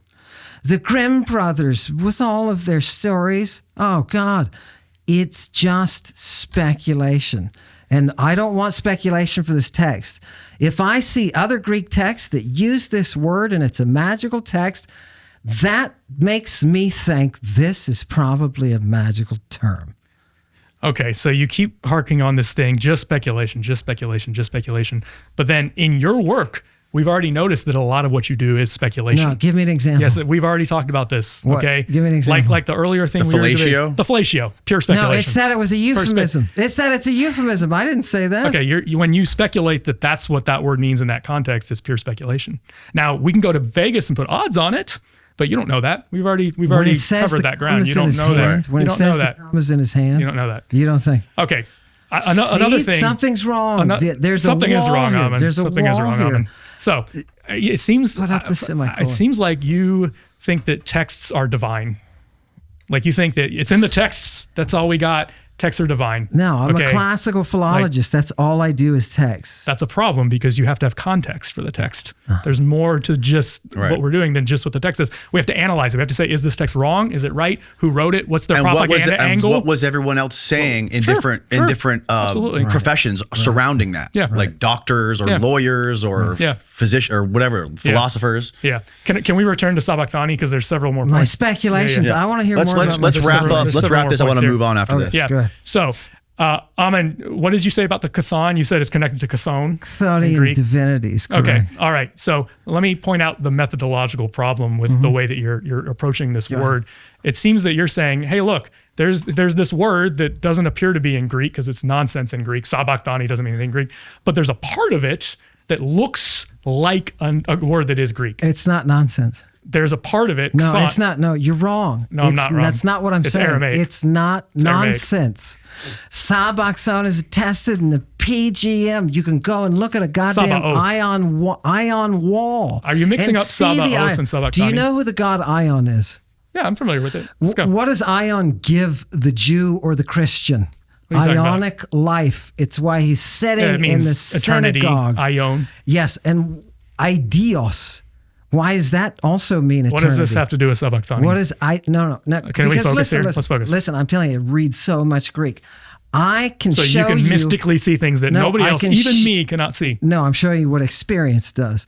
Oh, so 20 years not enough. Am I going to learn this in year 30, 32? When am I going to get to this? I'm going to bring you, when I bring you an apocryphal text that Hey, uses bring it on. Ionic right next to eternal, idios, Okay. and you will see the difference, but you haven't because you are trusting in Jesus. What are you talking You are about? trusting in that text. You are the one who's making this I have no idea what you're talking about right now. Yes, Do no, you, Danny? You What are don't talking have. about? Lost. Listen, Nope. listen. Have you read Philomenus? Does it matter? Why does it matter? I'm asking you. Have to you, prove have me you why read it matters. Philomenus? Not most of it. Why does it So matter? you have no idea what's As- in Philomenus, correct? Hey, we're reading Mark, not Philomenus Correct? right now. If I told you Yeah, let's Philomenus, try to trying stay, to- let's you're try to trying stay to on distract topic. the conversation. Corroborate. I am. You're trying to It's distract the becoming more conversation right now. confusing Okay. trying to bring in all this other stuff that Yeah. I don't even know what you're talking about. Okay, so I want to get back to what we're talking about with Chthon here, because Ammon interrupted me when I was trying Yeah. to talk about this. So Ammon's methodology seems to be, hey, there's a Greek word Chthon, which we both agree is a real Greek word that means earth. Okay, and it's in various compounds like different Erichthonius, mythical early king of Athens, etc. Right. Okay, it's not the same word. There is a vowel different, Chthon versus Chthon, but at least it sounds like it. It's not the same word, but it sounds like it. By the way, vowels are very important in Greek. You can't just substitute them in and out. vowels Vowels are very important. Vowels tweak so you can't nuance. say that Chthon and Chthon are the Right. same thing. But let's give him the benefit of the doubt and say, oh, they're mispronouncing it. Okay, whatever. Let me. No, I'm not going to hold say on. that. Stop putting arguments in my mouth. That's Well, disingenuous. you are man. mispronouncing You it. don't do that at Camwis, do you? You when are you go to mispronouncing it. Camwis, do you talk about? Do you talk about? I know you want to talk about this because No, come on, that's honestly, not professional. no one's going to dog. take you I don't seriously. care. I was all once right? a professor. So That's okay. unprofessional. So here's the deal. So we got chthon, which is a valid Greek word. We all agree with this. Okay. Ammon says he sees the word chthon in this Aramaic word, or what everyone else except Ammon thinks is an Aramaic word. Yes. Sabachthani. Okay. So here's the problem with this kind of methodology, and I actually talk about this in my book on wine, which came out in my dissertation. I have a whole chapter on linguistics and linguistic methodology in that book, okay? And in that chapter, literally the very first part of the chapter when you open it up is a quote from an ancient grammarian, because we were talking about this. I love the grammarians, okay? Good. And they they try to make connections like this. So Wait. Say that again. Hold on. Say that Wait. again. Let me explain. They try to make connections like like this. Let me explain. Okay. Yeah. So I deal with the wine word, oinos, winum, this word that's floating around the ancient Mediterranean, right? And what I'm doing when I do this is I'm first of all, I'm going all the way back to the original sources. What did the grammarians say about it? Like, what did the Greek grammarians say about this word? What did Romans say about this word? And their speculation usually relies on what I call in the book the sounds like principle. Okay. So they'll say the word oinos or oinos in Greek means wine. Digamma. You put the digamma. Of course, classic, nice, right? Nice. Love the digamma. So you got oinos or oinos, winum in Latin, and they're already trying to figure out like where this word comes from, like what other words out there in the universe is it connected to, Right. And they use what I call the sounds like principle. So and there's multiple layers of speculation where they say, oh, maybe it's connected to this word that sounds like oinos or oinos. Maybe it's connected to this word. One of them says, hey, maybe it's connected to this word onesios, which means benefit, because onesios, oinos kind of sound alike. They have most of the same consonants, right? And that's the methodology that the ancient grammarians use. All right, modern historical linguistics has moved far past that methodology. All right, that sounds so arrogant. That sounds so arrogant. It's just called building What on if things. it's Do you because think the science? Greek is Do you think musical? science has What actually? do you think the Greek is musical? Do you think science has made progress in the past 2,000 years or not? Science is completely based on what? That great concept of how to create a hypothesis. Okay, so has science progressed in the past 2,000 Not years? beyond its roots. No. Technologically, yes, but not beyond its basic methodological roots. Well, what I'm saying is the methodology has progressed. And I told you we would come back to this time and time again. Right. The methodology has progressed, all right? We are not doing the sounds like principle anymore Right. because it didn't work. And Because the Greeks are let me dumb. explain. No, of course not. The Greeks were brilliant for their time period. Hey, you're talking to me. I love the Greeks. I know. I love Greeks. So, I know. don't put words in my mouth. Just not great grammarians, right? They we don't know what read they're them, but talking we about. don't believe everything they say. This like was some in kind of antiquity. religion. They're arguing like this in Sure. antiquity Yeah, it's great. too. Yeah. The etymology of words is important to the Greeks. Yeah, and it some people absolutely say is. you're full of shit. It absolutely is. You don't know Now- what you're talking about. Right. Here's why the sounds like principle doesn't work. So Ammon is saying, okay, there's this part that sounds like something else that he has read, which is a legit thing, chthon, whatever. How do we know it's connected though? All right. So there's lots of things that sound like other things. Okay. So for instance, let's say that as a linguist, I said that your name, Danny, contains the word knee. The last syllable contains knee, which proves that there's a connection to the knee that's your body part. Okay. And then I could make up a story. I could say your ancestors would knee people. I don't know, for the who knows? Yeah. Or maybe a little more fanciful, I could say, you know what? Your ancestors were the knights who said knee. Okay. Right? From Monty Python, okay? Love that movie, love that reference. And so your ancestors stood in a forest and demanded shrubberies from passing knights because of the knee in your name, okay? That's where the sounds like principle leads us. I could do it with sabachthani. Sure. I could say, see the first syllable sob. That proves that it's connected to the Swedish car company that produces Saabs. All right? Right. That's where the sounds like principle can lead us. It can lead us anywhere random. Anything sounds like anything. It's not good enough, right? Right. So we need a more principled way of acting, and that's where the modern discipline of historical linguistics comes in. Okay. So the modern discipline, to go back to your name, I assume Danny is short for Daniel. Okay. So Daniel is a Hebrew word. I don't know if Ammon believes this or not, but everyone else does. Daniel is a Hebrew word, and we can break it down into 3 morphemes. So I'm Jewish? Well, your name is. Okay. Your name is Hebrew. Yeah. Okay. But lots of our names are, mine isn't, but lots of our names are from some Hebrew source in the Hebrew Bible, which was written in Hebrew. Right. So Daniel, we can break it down into 3 morphemes. Your ears pricked up because I said morphine, but I didn't. Morpheme,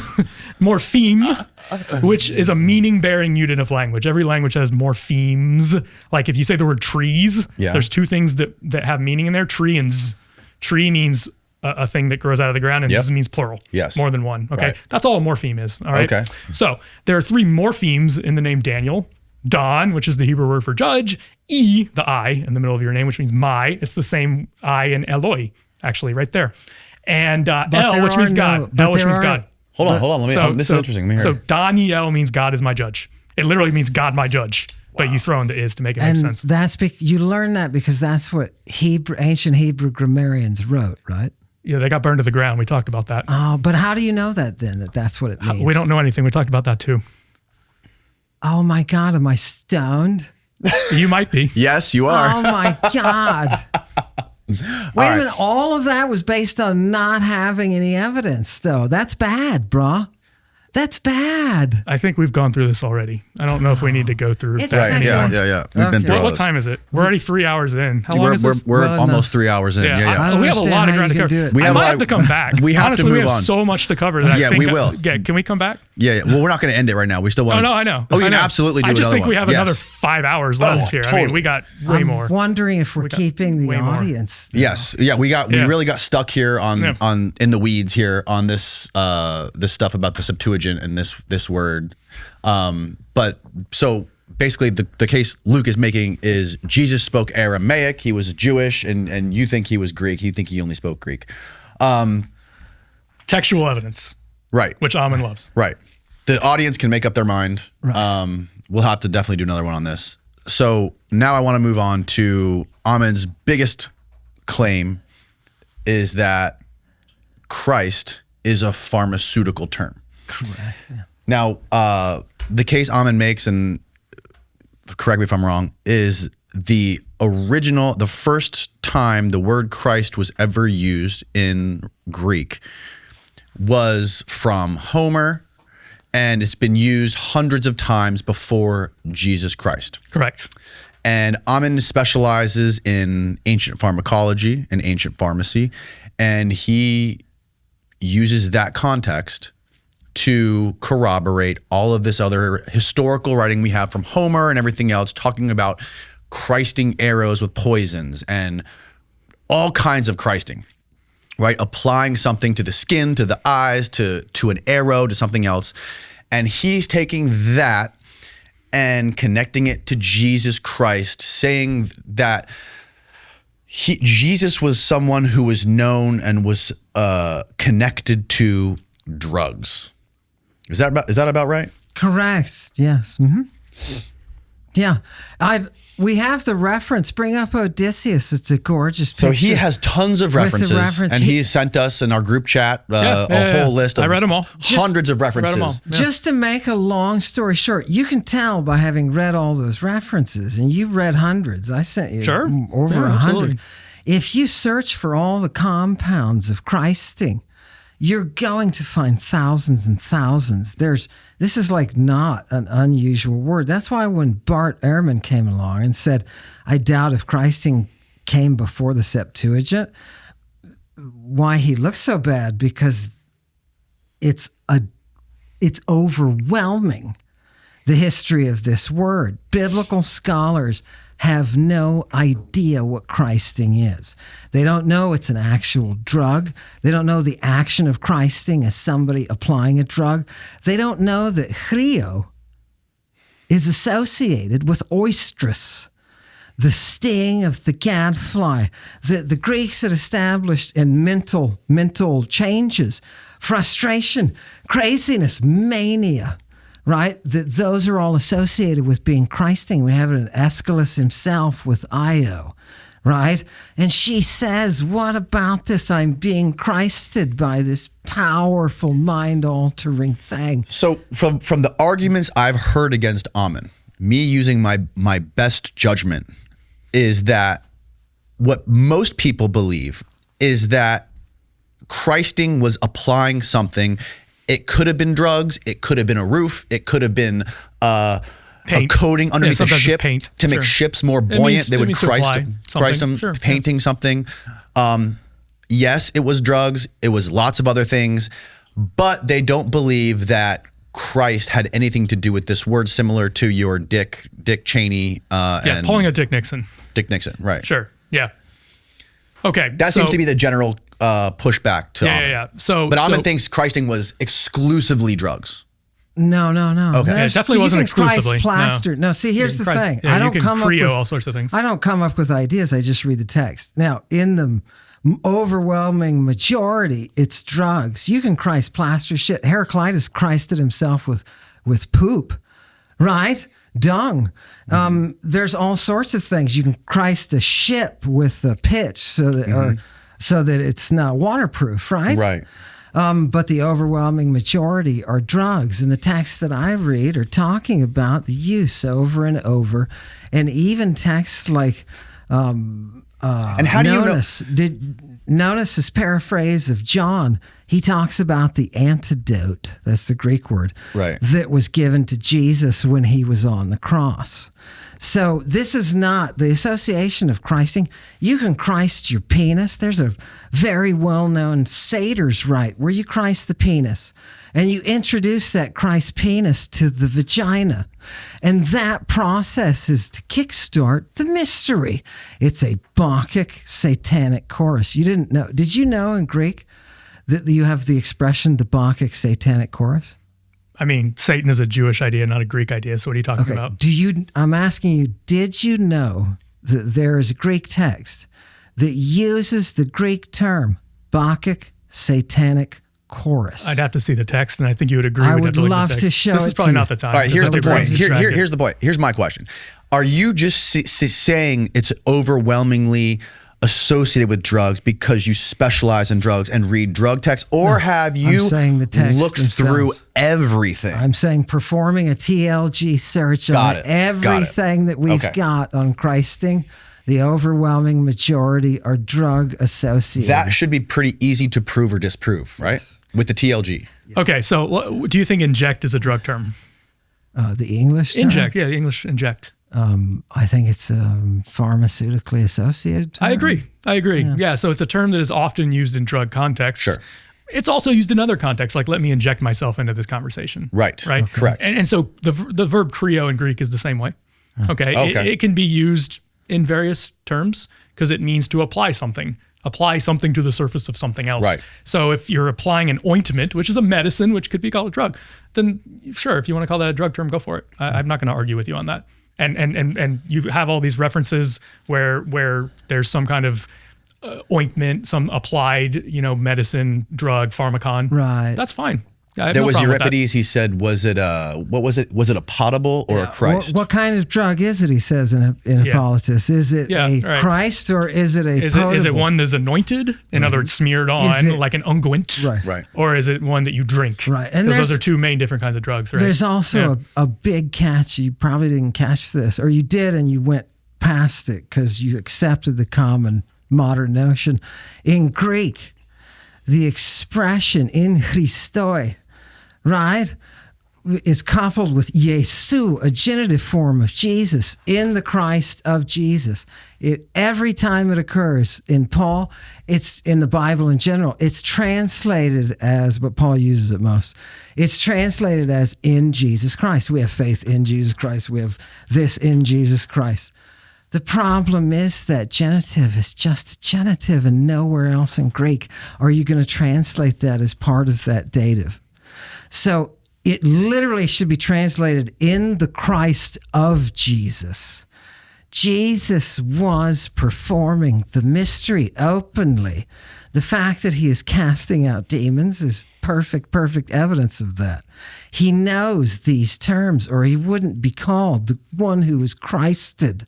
And there wouldn't be a naked kid with a medicated bandage. I think we're getting ahead of ourselves here. With him there. So do you think Christ spoke Greek or knew Greek Probably at all? not. No. Probably Oh my not. God. No. Oh my God. Right. Who knew Hebrew? If there's that much He Hebrew. didn't speak Hebrew. He spoke if there's Aramaic. that We much talked about that. Hebrew, Right. and if there's that much Hebrew, then there would have been documents left. There's This plenty of magical Aramaic. disappearance of all the quoted. Hebrew. It's literally quoted. We're not talking about Hebrew anymore. We're talking about So Aramaic. if Two different you things. agree with Luke that Christing was similar to the English word inject.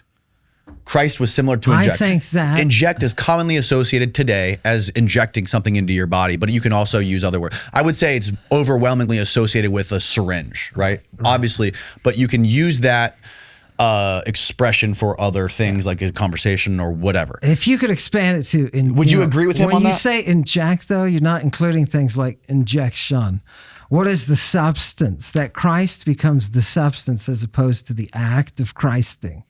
So inject, yeah, okay, this is important. maybe injection. An injection. Okay, I see what you're saying. Inject, Yeah, and then you have like fuel injection engines. Right. Which doesn't have to do with drugs, but has to do with something else. We're Right. being put into something else, right? Yeah. Sure. Okay, I think we agree on that, mostly. Okay.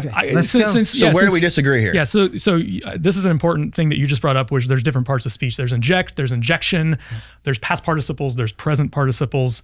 You have this verb krio in Greek, which is a well-understood verb. You can make a present participle out of it. In English, our present participle ending is ing, right? So you are anointing. If we just use the sort of whatever term anoint, anointing, like I am anointing my body with some drug or olive oil, what it doesn't matter.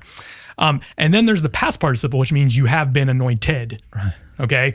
I want to use the word just to kind of make this point here. I want to use the word bite, which is a different word, but the reason I'm using this word is going to become clear.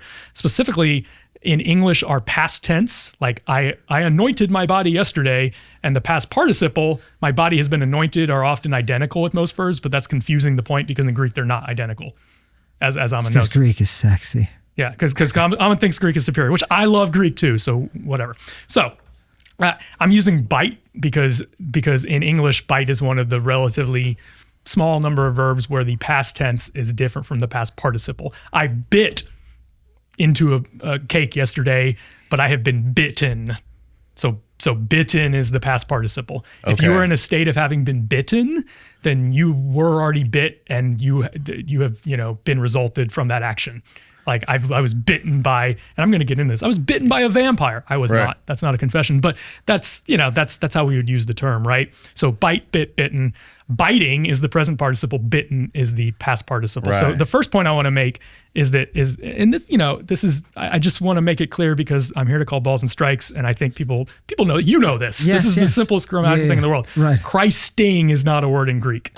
And let me explain, because I'm not accusing you of anything super. I'm just explaining here, all right? Right. Christos is a past participial form of krio. So the kri in Christos is the verb part. The tos part at the end is a past participle. It means Like one. bitten. Yeah, like bitten. Exactly like bitten is one who has been anointed. A Christos can be one who has been anointed, or a drug. Like in the Jesus the Christed, yeah, right? we're gonna get there. That's we're gonna who get there. He is. We're gonna get there. It's somebody who has had an action of anointing that has done to them. Right. So I just want to make clear that the ing ending is the present participle, and you can't mix those two. Okay, so when Ammon says Christing, he's actually taking the T of the past participle and then putting a present participle onto it, and you will never find that form in Greek. No, I'm making an English word. Christ. Yeah, correct. Yeah, you're making a neologism. Yeah. And we deal with neologisms all the time. So I just want to make it clear. Just because I don't want to say anoint, because it sounds like something else. The verb is chrio. The verb is chrio. So just use the Christ. Just use the root. Okay. It's Christ.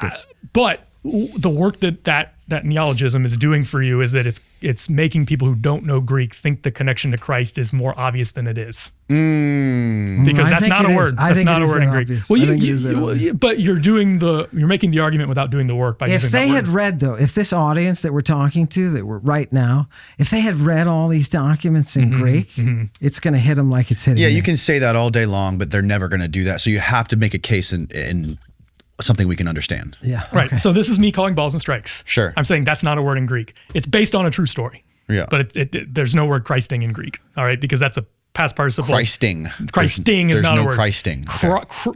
Crying, which is not a word either. I just made it up with an I. How about the participle chriomenos? Well, that's also a participle. That's a present mediopassive participle. That's Christing, though. How would you translate that? Being anointed.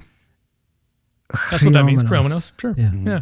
Yeah. Okay. All right. I just wanted to establish that. Yes. Hopefully not controversial. I just wanted to make sure that we're all on the same page here, so that people understand that Ammon has created a neologism, which he's welcome to as long as we know that he's created a neologism. Okay. Let's move on. So does that mean that the current word is different? Like the current, so it's anointed? So Christ comes from the Greek word Christos, which is a past participial form, which means the anointed one. The person who has been anointed. The person who has been bitten. Technically, exactly. It comes from the person who has been bitten. Christos means you're bitten, a bitten one. You've been anointed. Anointed, Christed one. Correct. Except not Christed, the anointed one. Anointed. But again, it's a neologism as long as we're all clear. Fine. You can use a neologism as long as that makes sense. That makes sense. Okay, Onward. cool. Onward. So I want to take an analogy here using this word bite that I think will help us understand. Yes. And Ammon's going to disagree with this. I'm going to say it anyways. It's what 99.99% of us would agree with, except maybe Ammon. But let's hear what he says. Let's see. Yeah. I'm excited. Yeah. Okay. So as I've already said, Greek was the colonial language of the day. Yeah. And in that sense, it's like modern English. All right. Modern English has spread all over the globe. Partially, that's the legacy of British colonialism for the past 300-400 years or whatever. British people sailed everywhere, Australia, New Zealand, obviously North America, South Africa, whatever. They've taken English, and lots of people who didn't used to speak English, their descendants now speak English, right? Like the Maori in New Zealand were the natives. They didn't speak English, but now because it's a colonial language, they now speak English, right? Greek was the same way. Greek was a language that was originally just spoken in a relatively small part of the world called Greece, and not even all of it that we would call Greece today, really just the southern part. And then Alexander the Great comes along, and Alexander the Great conquers everything from Greece to India, including Egypt, Palestine, and everywhere in between, right? So he brings the Greek language all over that part of the world. He spreads it all over that part of the world. And it becomes the colonial language of the day, just like English has become the colonial language of our day. And so you have a lot of people speaking Greek post-Alexander, and Jesus is living 300 some odd years after Alexander the Great. So he's living in what we call the Hellenistic period, which means the Greek period. The Greeks call themselves the Hellenes. So you have a lot of local colonized ethnicities who are speaking Greek sometimes. Okay. But sometimes they're not. Okay. So oftentimes what there is there's an upper crust, and this happens in Egypt. We all know this happens in Egypt. There's an upper crust of, say, Egyptians who speak Greek because it is the cosmopolitan colonial language of the day. But the everyday peasants in Egypt are not speaking Greek. They're speaking Coptic. All right. Which is the native Egyptian language. Like, they didn't get it from anywhere. That's just what they've always been speaking there in Egypt. And we have Coptic records from a little bit later. Okay. So this is the case in a lot of the Greek speaking world of the Eastern Mediterranean. Okay. And this is similar, and I'm going to extend this analogy. This is similar to English speakers. Let's say the British sailed to the South Pacific, which we know they did, James Cook, whatever. And I'm just going to invent a South Pacific community. It doesn't really matter who for the purpose of the analogy. And there is a local Polynesian group, Polynesianly ethnic, I just made up an adverb, Polynesianly ethnic group in the South Pacific that has their own local customs, but then the British show up and they colonize them. Okay. And there might be some people who learn English, but then most of to deal with their English colonial overlords or whatever. And of course, at this point, English becomes the elite language. And if you're a Polynesian person from this South Pacific country, island chain or whatever, and you want to leave, you're going to need to know English to go to Australia, New Zealand, Britain, United States, whatever. Okay. So you have this colonial relationship that is going on. Okay, let's say that there is a tradition in this local Polynesian island chain. Again, it's hypothetical, but I'm making a point because this is actually the history of the era we're dealing with 2,000 years ago. And they have a tradition. I'm going back to this bite word now. They have a tradition, and I made this up specially for you because I know you like this. They have a tradition where if you become the ruler, or maybe in order to become the ruler of this local island, you have to get bitten by a snake. You like this, right? I knew you would like this. You have to get bitten by a snake. They put a snake up to your arm. It's non-venomous. It doesn't kill you. Oh. Maybe Ammon would say it's going to inject you with some pharmaca or whatever. That's boring. Yeah. Well, you can't die because you're going to be the ruler. Why didn't they use the venomous snakes? You're going to be the ruler. You're going to be the ruler. You can't die. You can't fall over. Okay. So in this local Polynesian community, they refer to their kings as the bitten ones. And it's based on a very specific ceremony that they do in their part of the world to create rulers. They get bitten by a snake. Mm-hmm. Okay? That's cool. It is cool. I just made it up just for you. Okay. So you're making this up? Yes, hypothetical. Yeah, sorry. That's hypothetical. Oh, God damn it. I thought there were some Maoris. We're going to start a religion. Well, there might be. I don't know. I'm not a Maori expert. I was going to say they should have a theriac. Yeah. And then when they got bitten, they wouldn't. You know? Okay. So let's keep going. So they've been colonized by the English. They are hoping for freedom from English colonial overlords. Mm-hmm. All right. And they are hoping that one of their bitten ones, which is their rulers, will rise up and throw the English out. And so they're looking forward to the day that a bitten one, and of course they're using their own native Polynesian language, which again is hypothetical. It's like Hawaiian, it's like Maori, it's one of those languages. It doesn't matter what the word is. It's not the word bitten because that's an English word, and they're not speaking English because they're a local people, right? They're not speaking English. So they use this word bitten to refer to their kings, and then they are looking forward to a king, a bitten one, as they would call them in their local language, who is going to kick the English out so they can get their freedom back. Mm-hmm. Okay, now let's say that there is a wannabe ruler in this local Polynesian society, and some people think he is the bitten one who is to come, and some people don't. And there's arguments about them. And then he dies. And then there are missionaries who go out from those Polynesian islands, and they believe that he came back from the dead, or some religious thing happened. It doesn't really matter, but they think some religious thing happened with this guy, but they decide they're going to leave their native islands and go preach the message of the bitten one to other places in the world. When they do that, they can't use their own language to spread that message anymore because no one except the people on their island chain understands their local language. They have to use English, right? Because English is the global colonial language. So they translate that native term that was referring to a native kind of, unusual custom of getting bitten by a snake to be a ruler, right? They translate that word as bitten into English. And then they go out and preach the message of the bitten one in English. Now, in the English-speaking world, they have to explain what they even mean by a bitten one, right? Because if someone rolled up to you and said, "Have you heard the good news of the bitten one?" You'd be like, "What? Mm-hmm. What does that even mean?" Right? Nobody knows what that means because we're not Polynesian. Right. Okay, we're not from this local culture. And we're not familiar with the whole snake biting. We're not familiar with the whole snake biting thing. And honestly, at some point, it gets attenuated to the point that maybe the people preaching it to you don't even remember that original custom. They just call him the bitten one because that's what he's known for, as being the bitten one, right? But now they're using English. They weren't originally using English, but now they're using English, okay? And so they're preaching the message of the bitten one in the United States, in England, and some people are converting. People who are not Polynesian, who never spoke that Polynesian language, but they hear about this hypothetical, potentially religious divine figure called the bitten one, and they decide to convert to Bittinism. Okay? All right. Now, some people... Bittianity. That's perfect. I love it. Bittianity.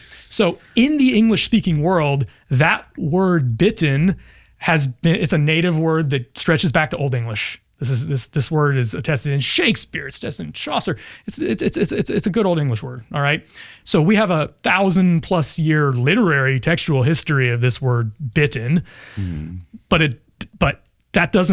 those uses of the word bitten from 1,000 years ago don't have anything to do with this new use from Polynesia of the word bitten. That's actually a translation of a local Polynesian term and a translation of a local Polynesian custom. Do we have text about the bitten? Hold on, let's finish this. Well, I just made it up. Polynesian? I wish we do. I'm making this up. No, I'm asking you, in this hypothetical world. Oh, we in the have hypothetical. text, right? Because the Polynesians... Well, no, they probably didn't write it down. No, they didn't write anything down either. They probably didn't. Yeah. That's strange. In the hypothetical. It's not strange at all. think Most it's very strange. cultures that have ever existed never had texts. Yeah. I mean, you agree with that, right?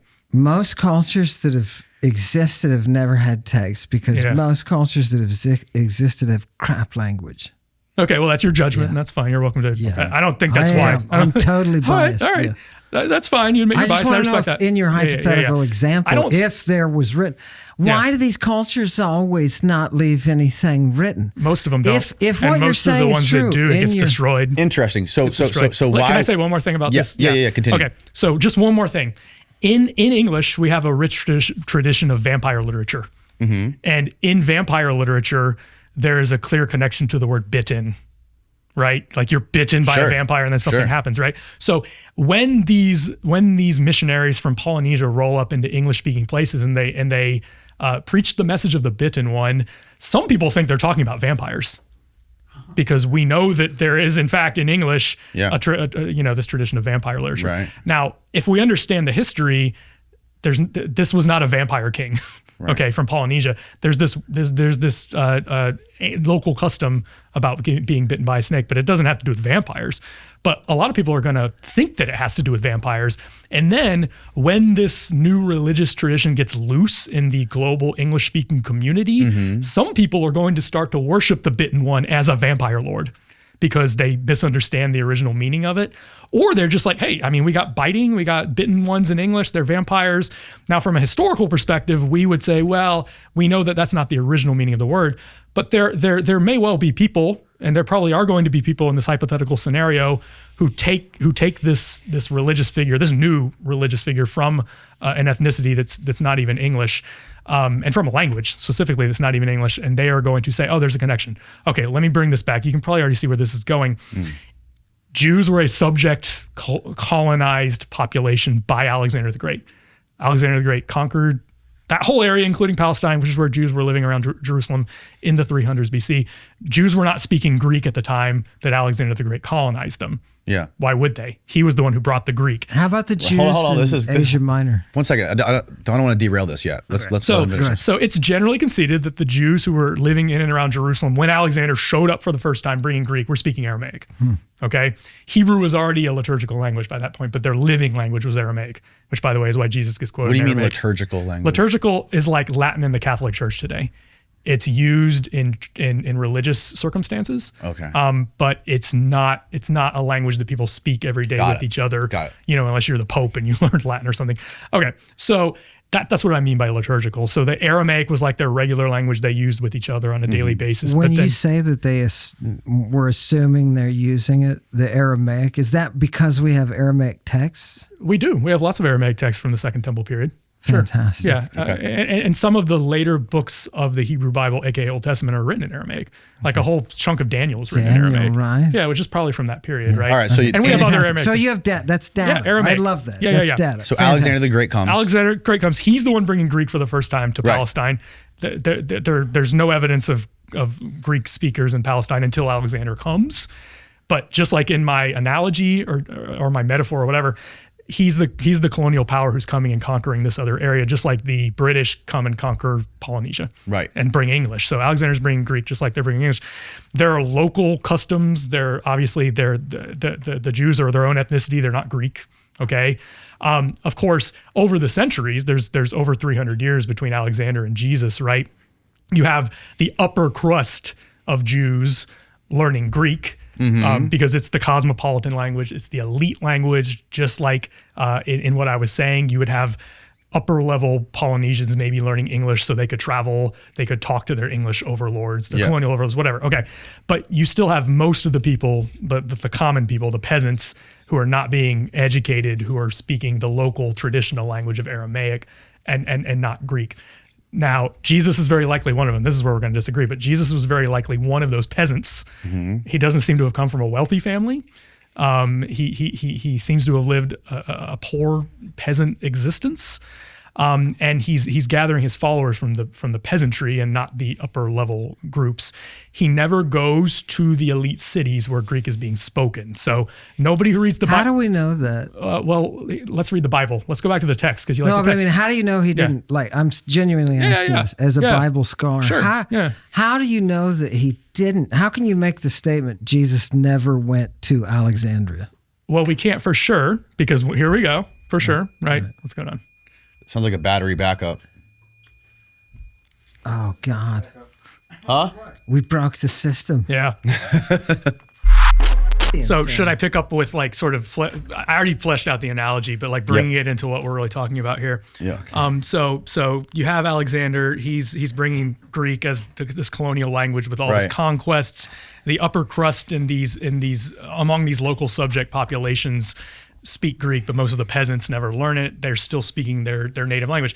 In Egypt, they're speaking Coptic, which is the native Egyptian language. In Palestine, they're speaking Aramaic because that's, by this point, the native Jewish language, all right? And everywhere else, they're speaking anything, okay?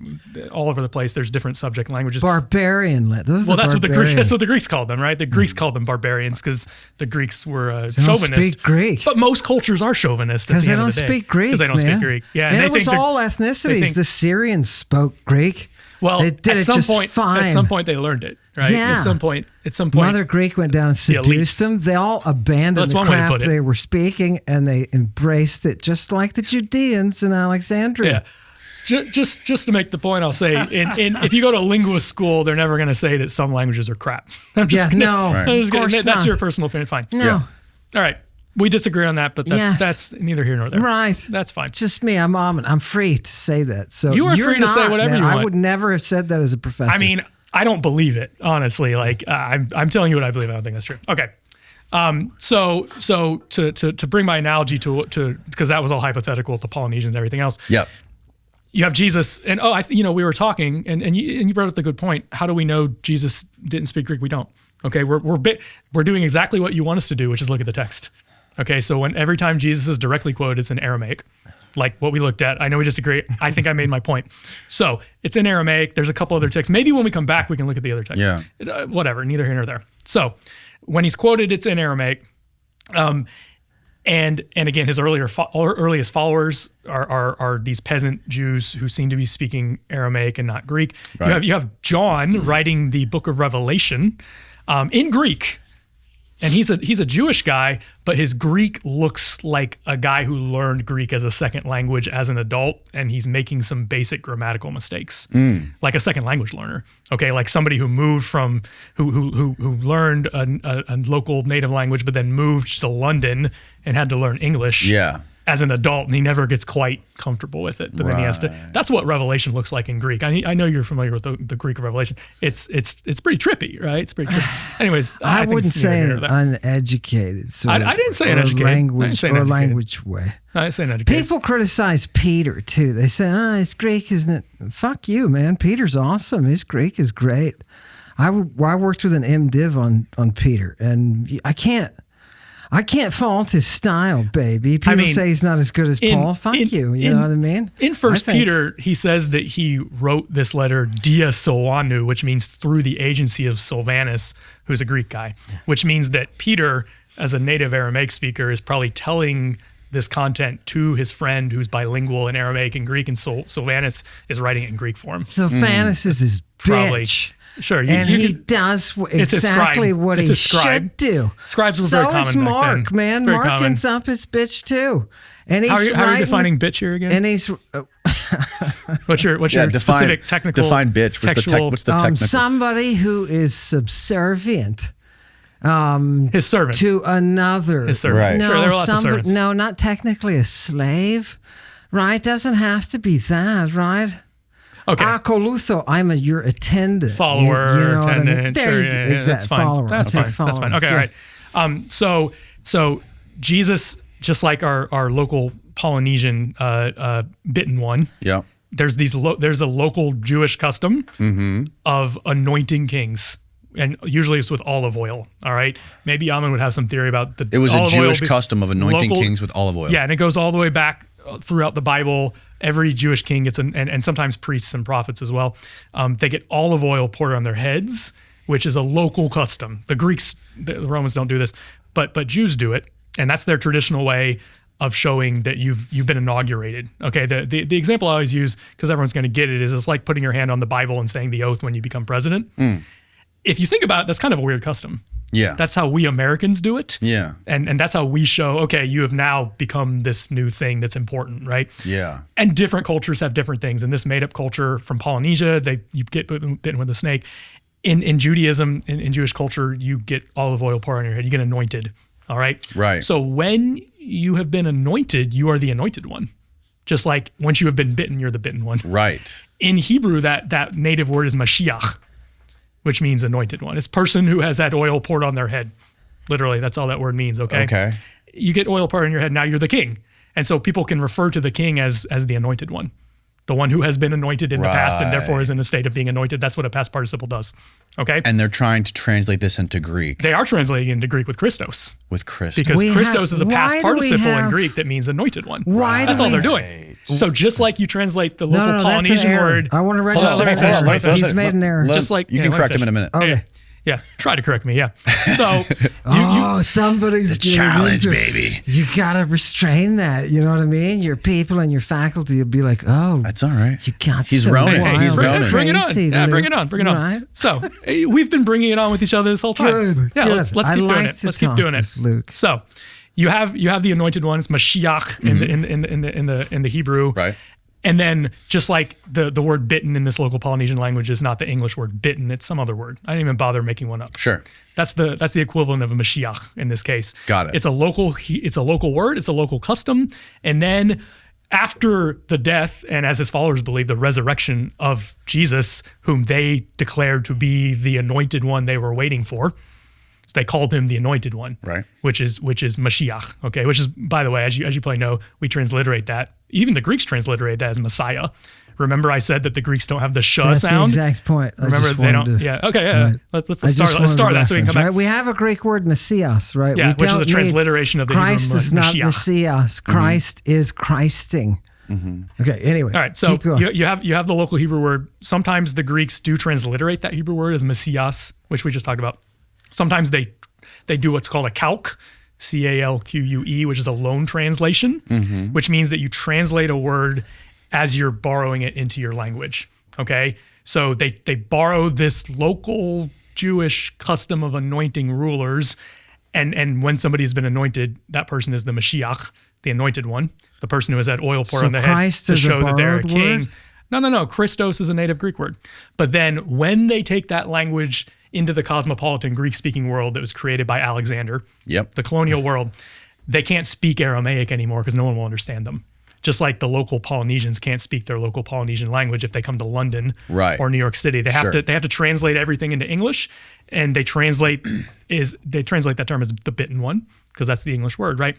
In the same way, when those local Aramaic peasants who are following Jesus and believe that he was resurrected and is the king that was to come, and they call him the anointed one, the Mashiach, as a result, they translate that term as Christos, Yes. because that's the Greek equivalent of Mashiach. Now, when that term gets loose out there in the Greek-speaking cosmopolitan colonial world, just like what I was saying, that some people are going to make a connection with vampires because there's this vampire literature in English and it involves biting and being bitten and all these other things. So also, once you get the message of the Mashiach, aka the Christos, Jesus Christ, as we would call him, which is a past participle, someone who has had oil poured on his head, anointed, right? Or as you would call it, Christed. you're going to have Greeks hearing this message who are radically divorced from the original Jewish context. They don't know Aramaic. Why would they? It's a local language within the Greek-speaking world. And those people might think that Christos has something to do with drugs, that Jesus is a drug lord, because Christos can, like inject, can be a drug term, right? Just like bitten, we use the word bitten all the time in English. Doesn't have to be a vampire. Just like we would think it's a vampire. Yeah, you might think it's a vampire. You don't have to. Drugs and sex. Right? Don't leave out the sex element, because even Jeb, the great classicist, you know Jeb. Yeah, Jeb Bush, of course. No, fantastic. No, we're talking about a great classicist who's already pointed out that Christ thing is used with drugs to induce sexuality. And I think this is a little far afield of what we just discussed. Yeah, this is yeah. Well, no, you were talking about Messias, weren't you? Yeah, I want you to respond to what I just said. Okay. Like, where's go there? ahead, No, I'm done. So what Luke just said seems to make sense to a dumb like me. Like that seems to make logical sense. That what he was saying about the Jews speaking Aramaic and Alexander the Great bringing in the Greek, the people who were divorced from, who didn't understand the Aramaic, they're used to the word Christos, that is being associated with injection or applying something to the skin. They might confuse that Mashiach word with a drug term. Right. You are meant to be confused by all of this. Remember, this is a thought experiment, correct? You're not talking about actual I created sources. an analogy based on the sources that we have from the ancient world that talk about the history of what happened. I have no clue. I have no clue if there is any element of reality in what was just spoken. So Jews didn't speak Aramaic ever? I know that we have texts, and that those texts tell us about who is speaking what, and we don't. You've read Josephus, right? Josephus talks about this. Josephus is writing in Greek. Perfect, beautiful Greek. It's a pleasure to read Josephus. He probably had a scribe helping him with that. It's a pleasure. Who is Josephus? He's a Jewish guy. The farting. Okay. Philo too, right? He's a different kind of Jew. Right? So, just like today, Jews were scattered all over the Mediterranean at that point. And so they spoke different languages, just like Jews today. Jews in America are going to speak English. Jews in Sweden are going to speak Swedish, whatever. And so you had Jews living in Palestine who were speaking Aramaic. That was the Jewish homeland. That's their native homeland, right? They're speaking their traditional language, which at that point was Aramaic, after they came back from the Babylonian exile. Jews, as they went out into different parts of the world, just like Jews today, oftentimes spoke whatever the local language was as their original language. Okay. So Jews in Egypt were 100% speaking Greek as their first language in Egypt. Yeah. He's educated. Philo.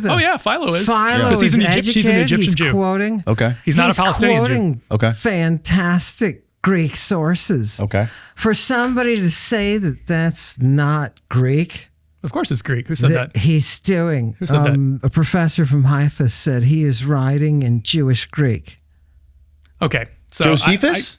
Okay. Josephus, the Septuagint, Philo. It's a dialect of Greek, yes. No, it's not. Of course it is. It doesn't exist. Okay, do you believe there is no Jewish Greek? It's just Greek. I'm telling you, I read it all the time. It's just the same fucking language. This is something we need to come back to in the next interview, because we didn't actually get into this. Do you think there's a difference between Koine and when I say classical Greek? Do you think there's a difference? It's a later version, right? Classical evolves into Koine. Is Koine Greek? Later. Is Koine Greek? Of course it is. It's a different stage. Is a classicist, classicist like yourself qualified to read Koine Greek? Just tell me that. Yes. Okay. What's your point? So what we're being flooded with is people saying, no, this guy is an expert in classical Greek, not Koine. It's stupid misconceptions. You're saying people are saying that about you? Yeah. It's stupid misconceptions like this that come from the biblical side. People saying, let me state it very simply. Ammon has a Ph.D. in classical Greek. He's not qualified to read the Koine Greek because it's a different language. Okay, I disagree with that. It's bullshit, isn't it? Of course it is. Yeah, exactly. Now, they are different dialects, but not that different. Not that different. Okay, you can go between them. What is the koine from? Which dialect is it koine of? It mostly comes from Attic Ionic Greek. Yes, very nice. Gorgeous. See, he knows what he's talking about, right? Fantastic. So this is the thing that is replacing the little languages of the backwaters like Judea. You have to admit, Judea is a shithole. Nobody wants to go to Judea. The governors that are getting assigned there, it's punishment, right? So we have no system of education. When Jesus comes back from Egypt, because he was given a shit ton of money from the magi, and you're well familiar with what a magus is, correct? Oh, of course. Yeah. Because you teach ancient magic. Yeah, they're magoi, not wise men. Yeah. Sure. When he goes with all the What gold. are the magi? Oh, that's a whole nother thing. But they Just like they're- for people that are listening. Yeah, I actually think this is a whole nother hour we could do just on this topic. It's where the word magic comes from, but it doesn't mean magic necessarily. It comes from a Persian word. Speaking of Persian and Persian that we have left, the priests of the Persian religion, which was Zoroastrianism, were called magush, and that was the regular word in Old Persian for the priesthood. Okay. Yeah, the Greeks heard about them, and they borrowed that word into Greek, and they called them magoi, which is the closest they got to that. It was pretty similar, obviously. They know the drugs. They're known for practicing the pharmakeia. All the drug works. Right. Okay. They're the ones bringing us, and they give Jesus all the gold and the frankincense and the myrrh. The frankincense and the myrrh are bases for drugs.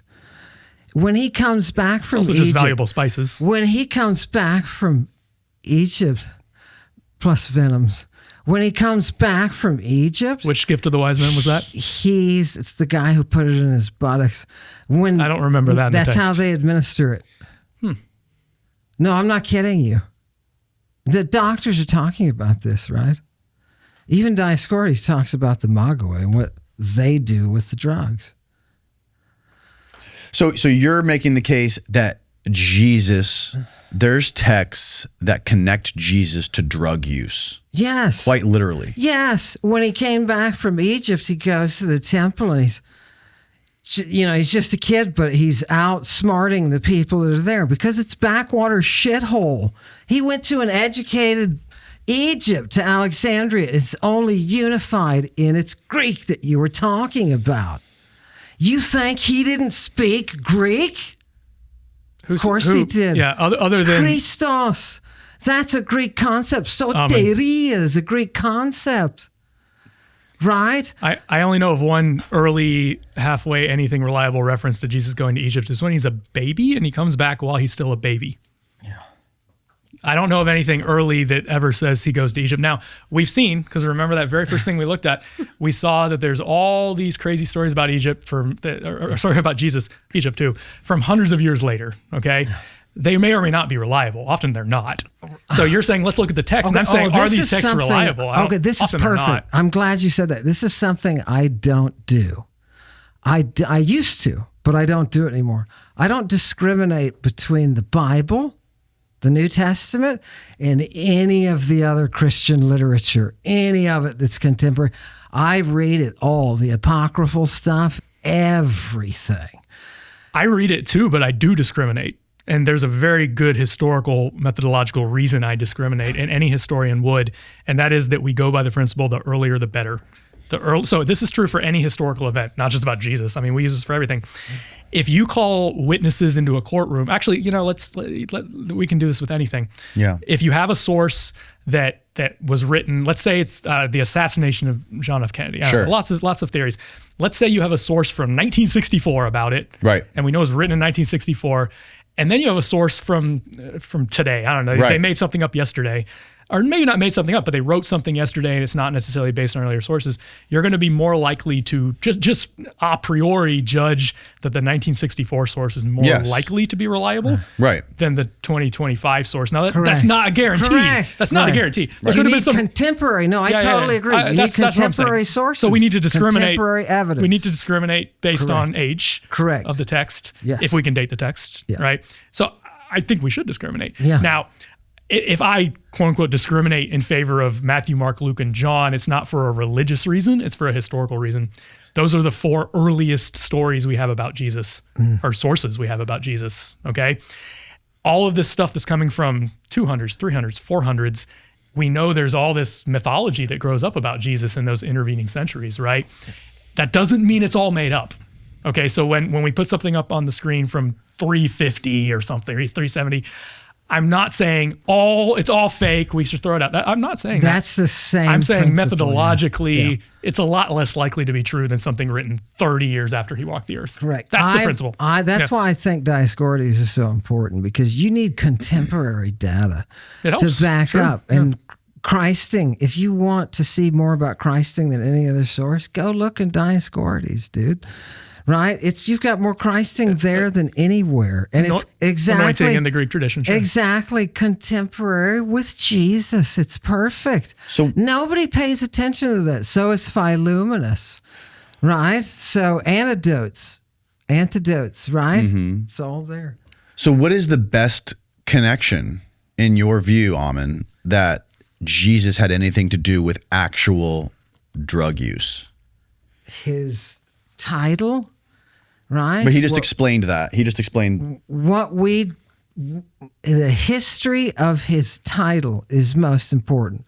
By the time Jesus Christ is called the Christed One, there is 1,000 years of popular history to Christing.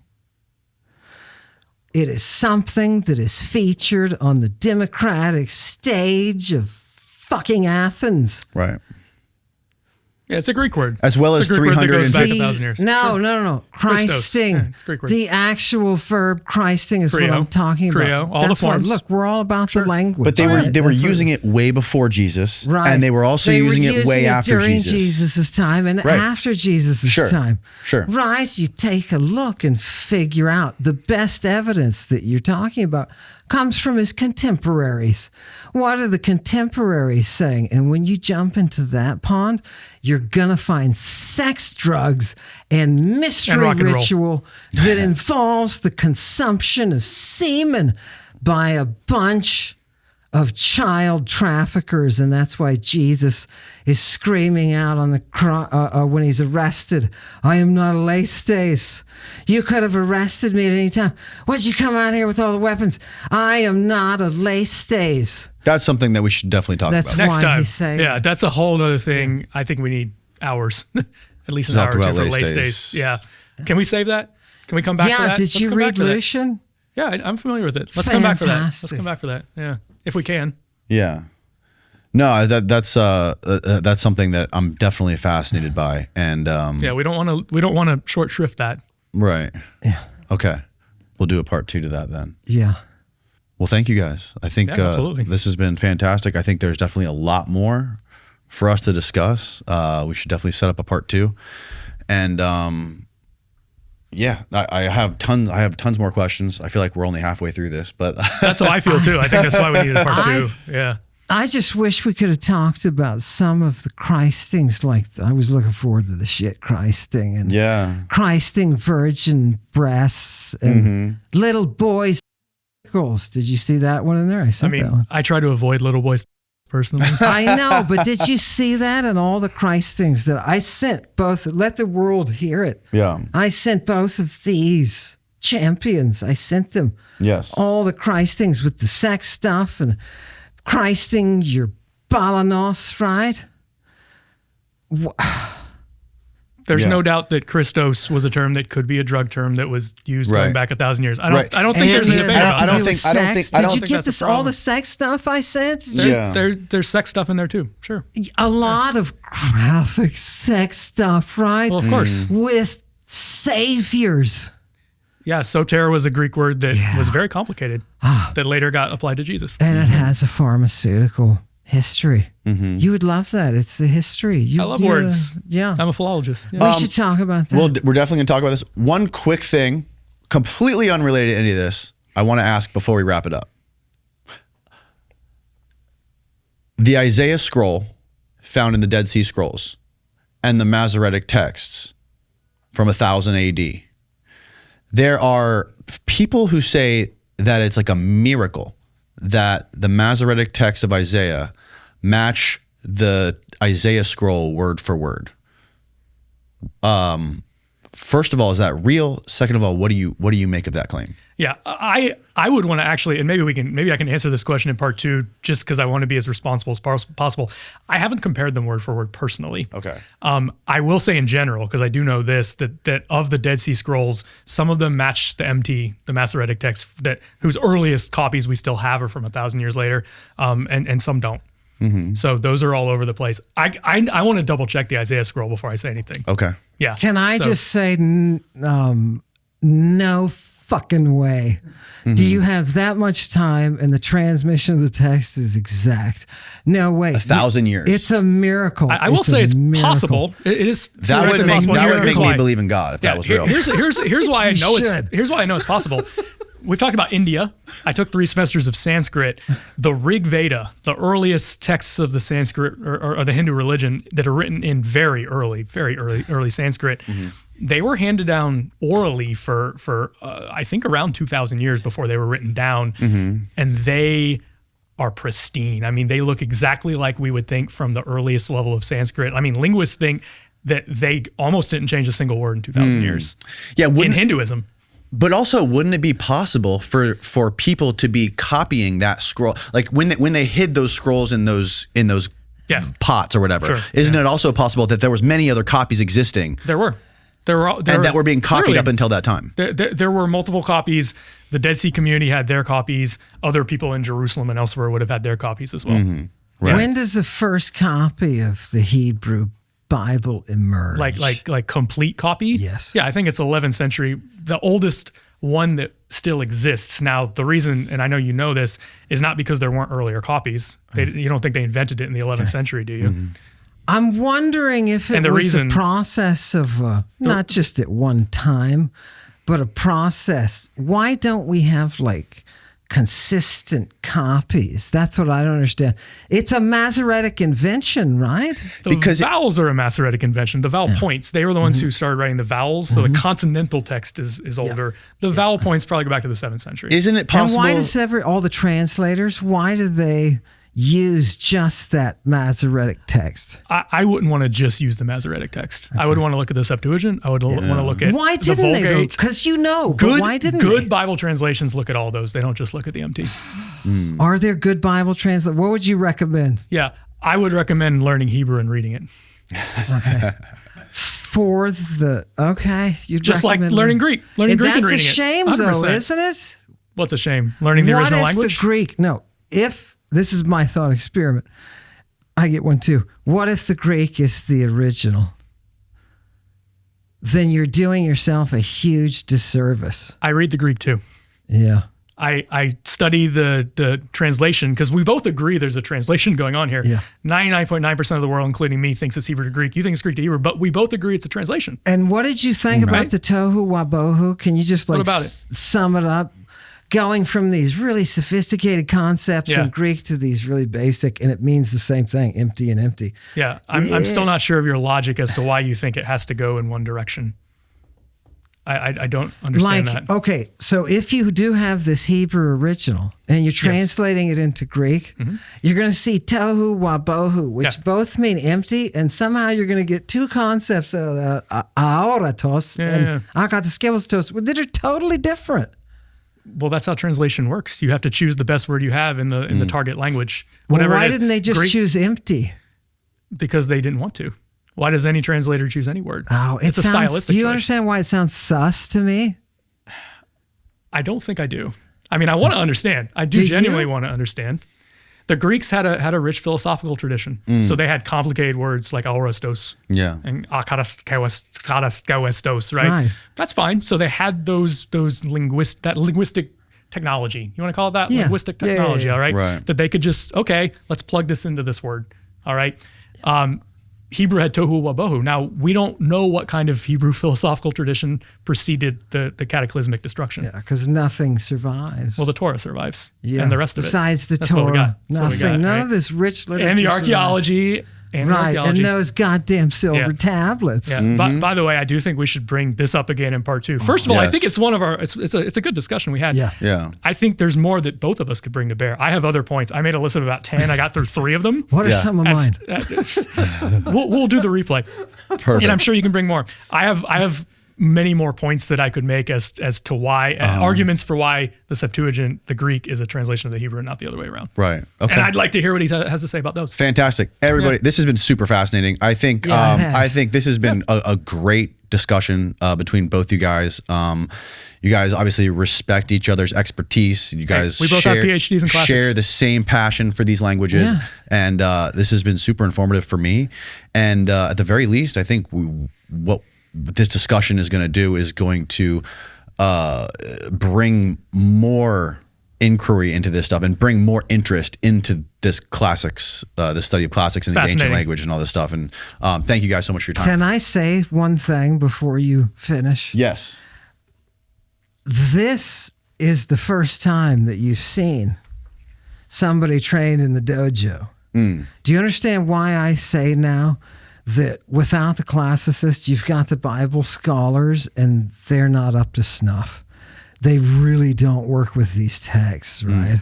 They just kind of do a little peripheral and pull in and BS, and people are supposed to follow that. Yeah.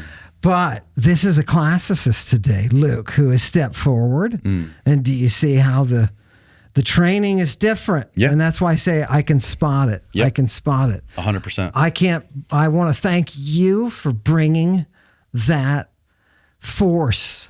Yes. And Luke, thank you for engaging. It's been a long battle for me to get somebody with training to be able to sit here and talk to. And I know you don't think that Jesus was arrested in a public park. We'll get with to that. a That'll be naked part kid. That'll be- I know, that'll be part but 2. We'll get to that. It'll come. Let's see it. Thank you guys both. Luke, Pleasure to be here. where can people find more about you online or read your work or anything like that? Yeah, I have a side project that's a YouTube channel called Word Safari that's pretty small. It doesn't deal with any of this stuff except etymology.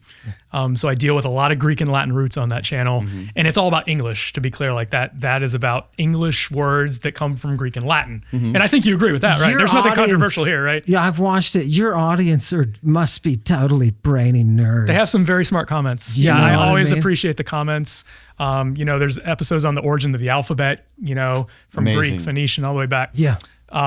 So yeah, and I think, and I think you said you watched a few episodes. We probably don't have any argument about this stuff, right? Origins of English and Greek and Latin. Every once in a while, Okay, that's fine. some kind of origin, I'll be like, yeah, that's possible, Yeah. but they don't know for sure. Yeah. That's, you know what I mean? Just kind of like that. As I've been saying, there's a lot we don't know for sure. Yeah. And I Right. think I am comfortable with that. I'm not. As a classicist, Yeah. I'm comfortable with not knowing things Yeah. for sure because we're just never going to know. For Right. sure. 100% for sure. Right. We can take the odds in Vegas and we go from there. Yep. You're optimistic. I'm going to be negative and say, Hey, no, then I'm we're not- a good I'm we're a not good standing foil. there. We're a good Yes. foil for each other. We're providing See? both sides, right? Perfect. Let's go, Christ. Ammon, Lady Babylon Yes. on YouTube. Yes. That's the main place people can find you. Yeah. We'll link both of those YouTube channels below for everyone who wants to learn more.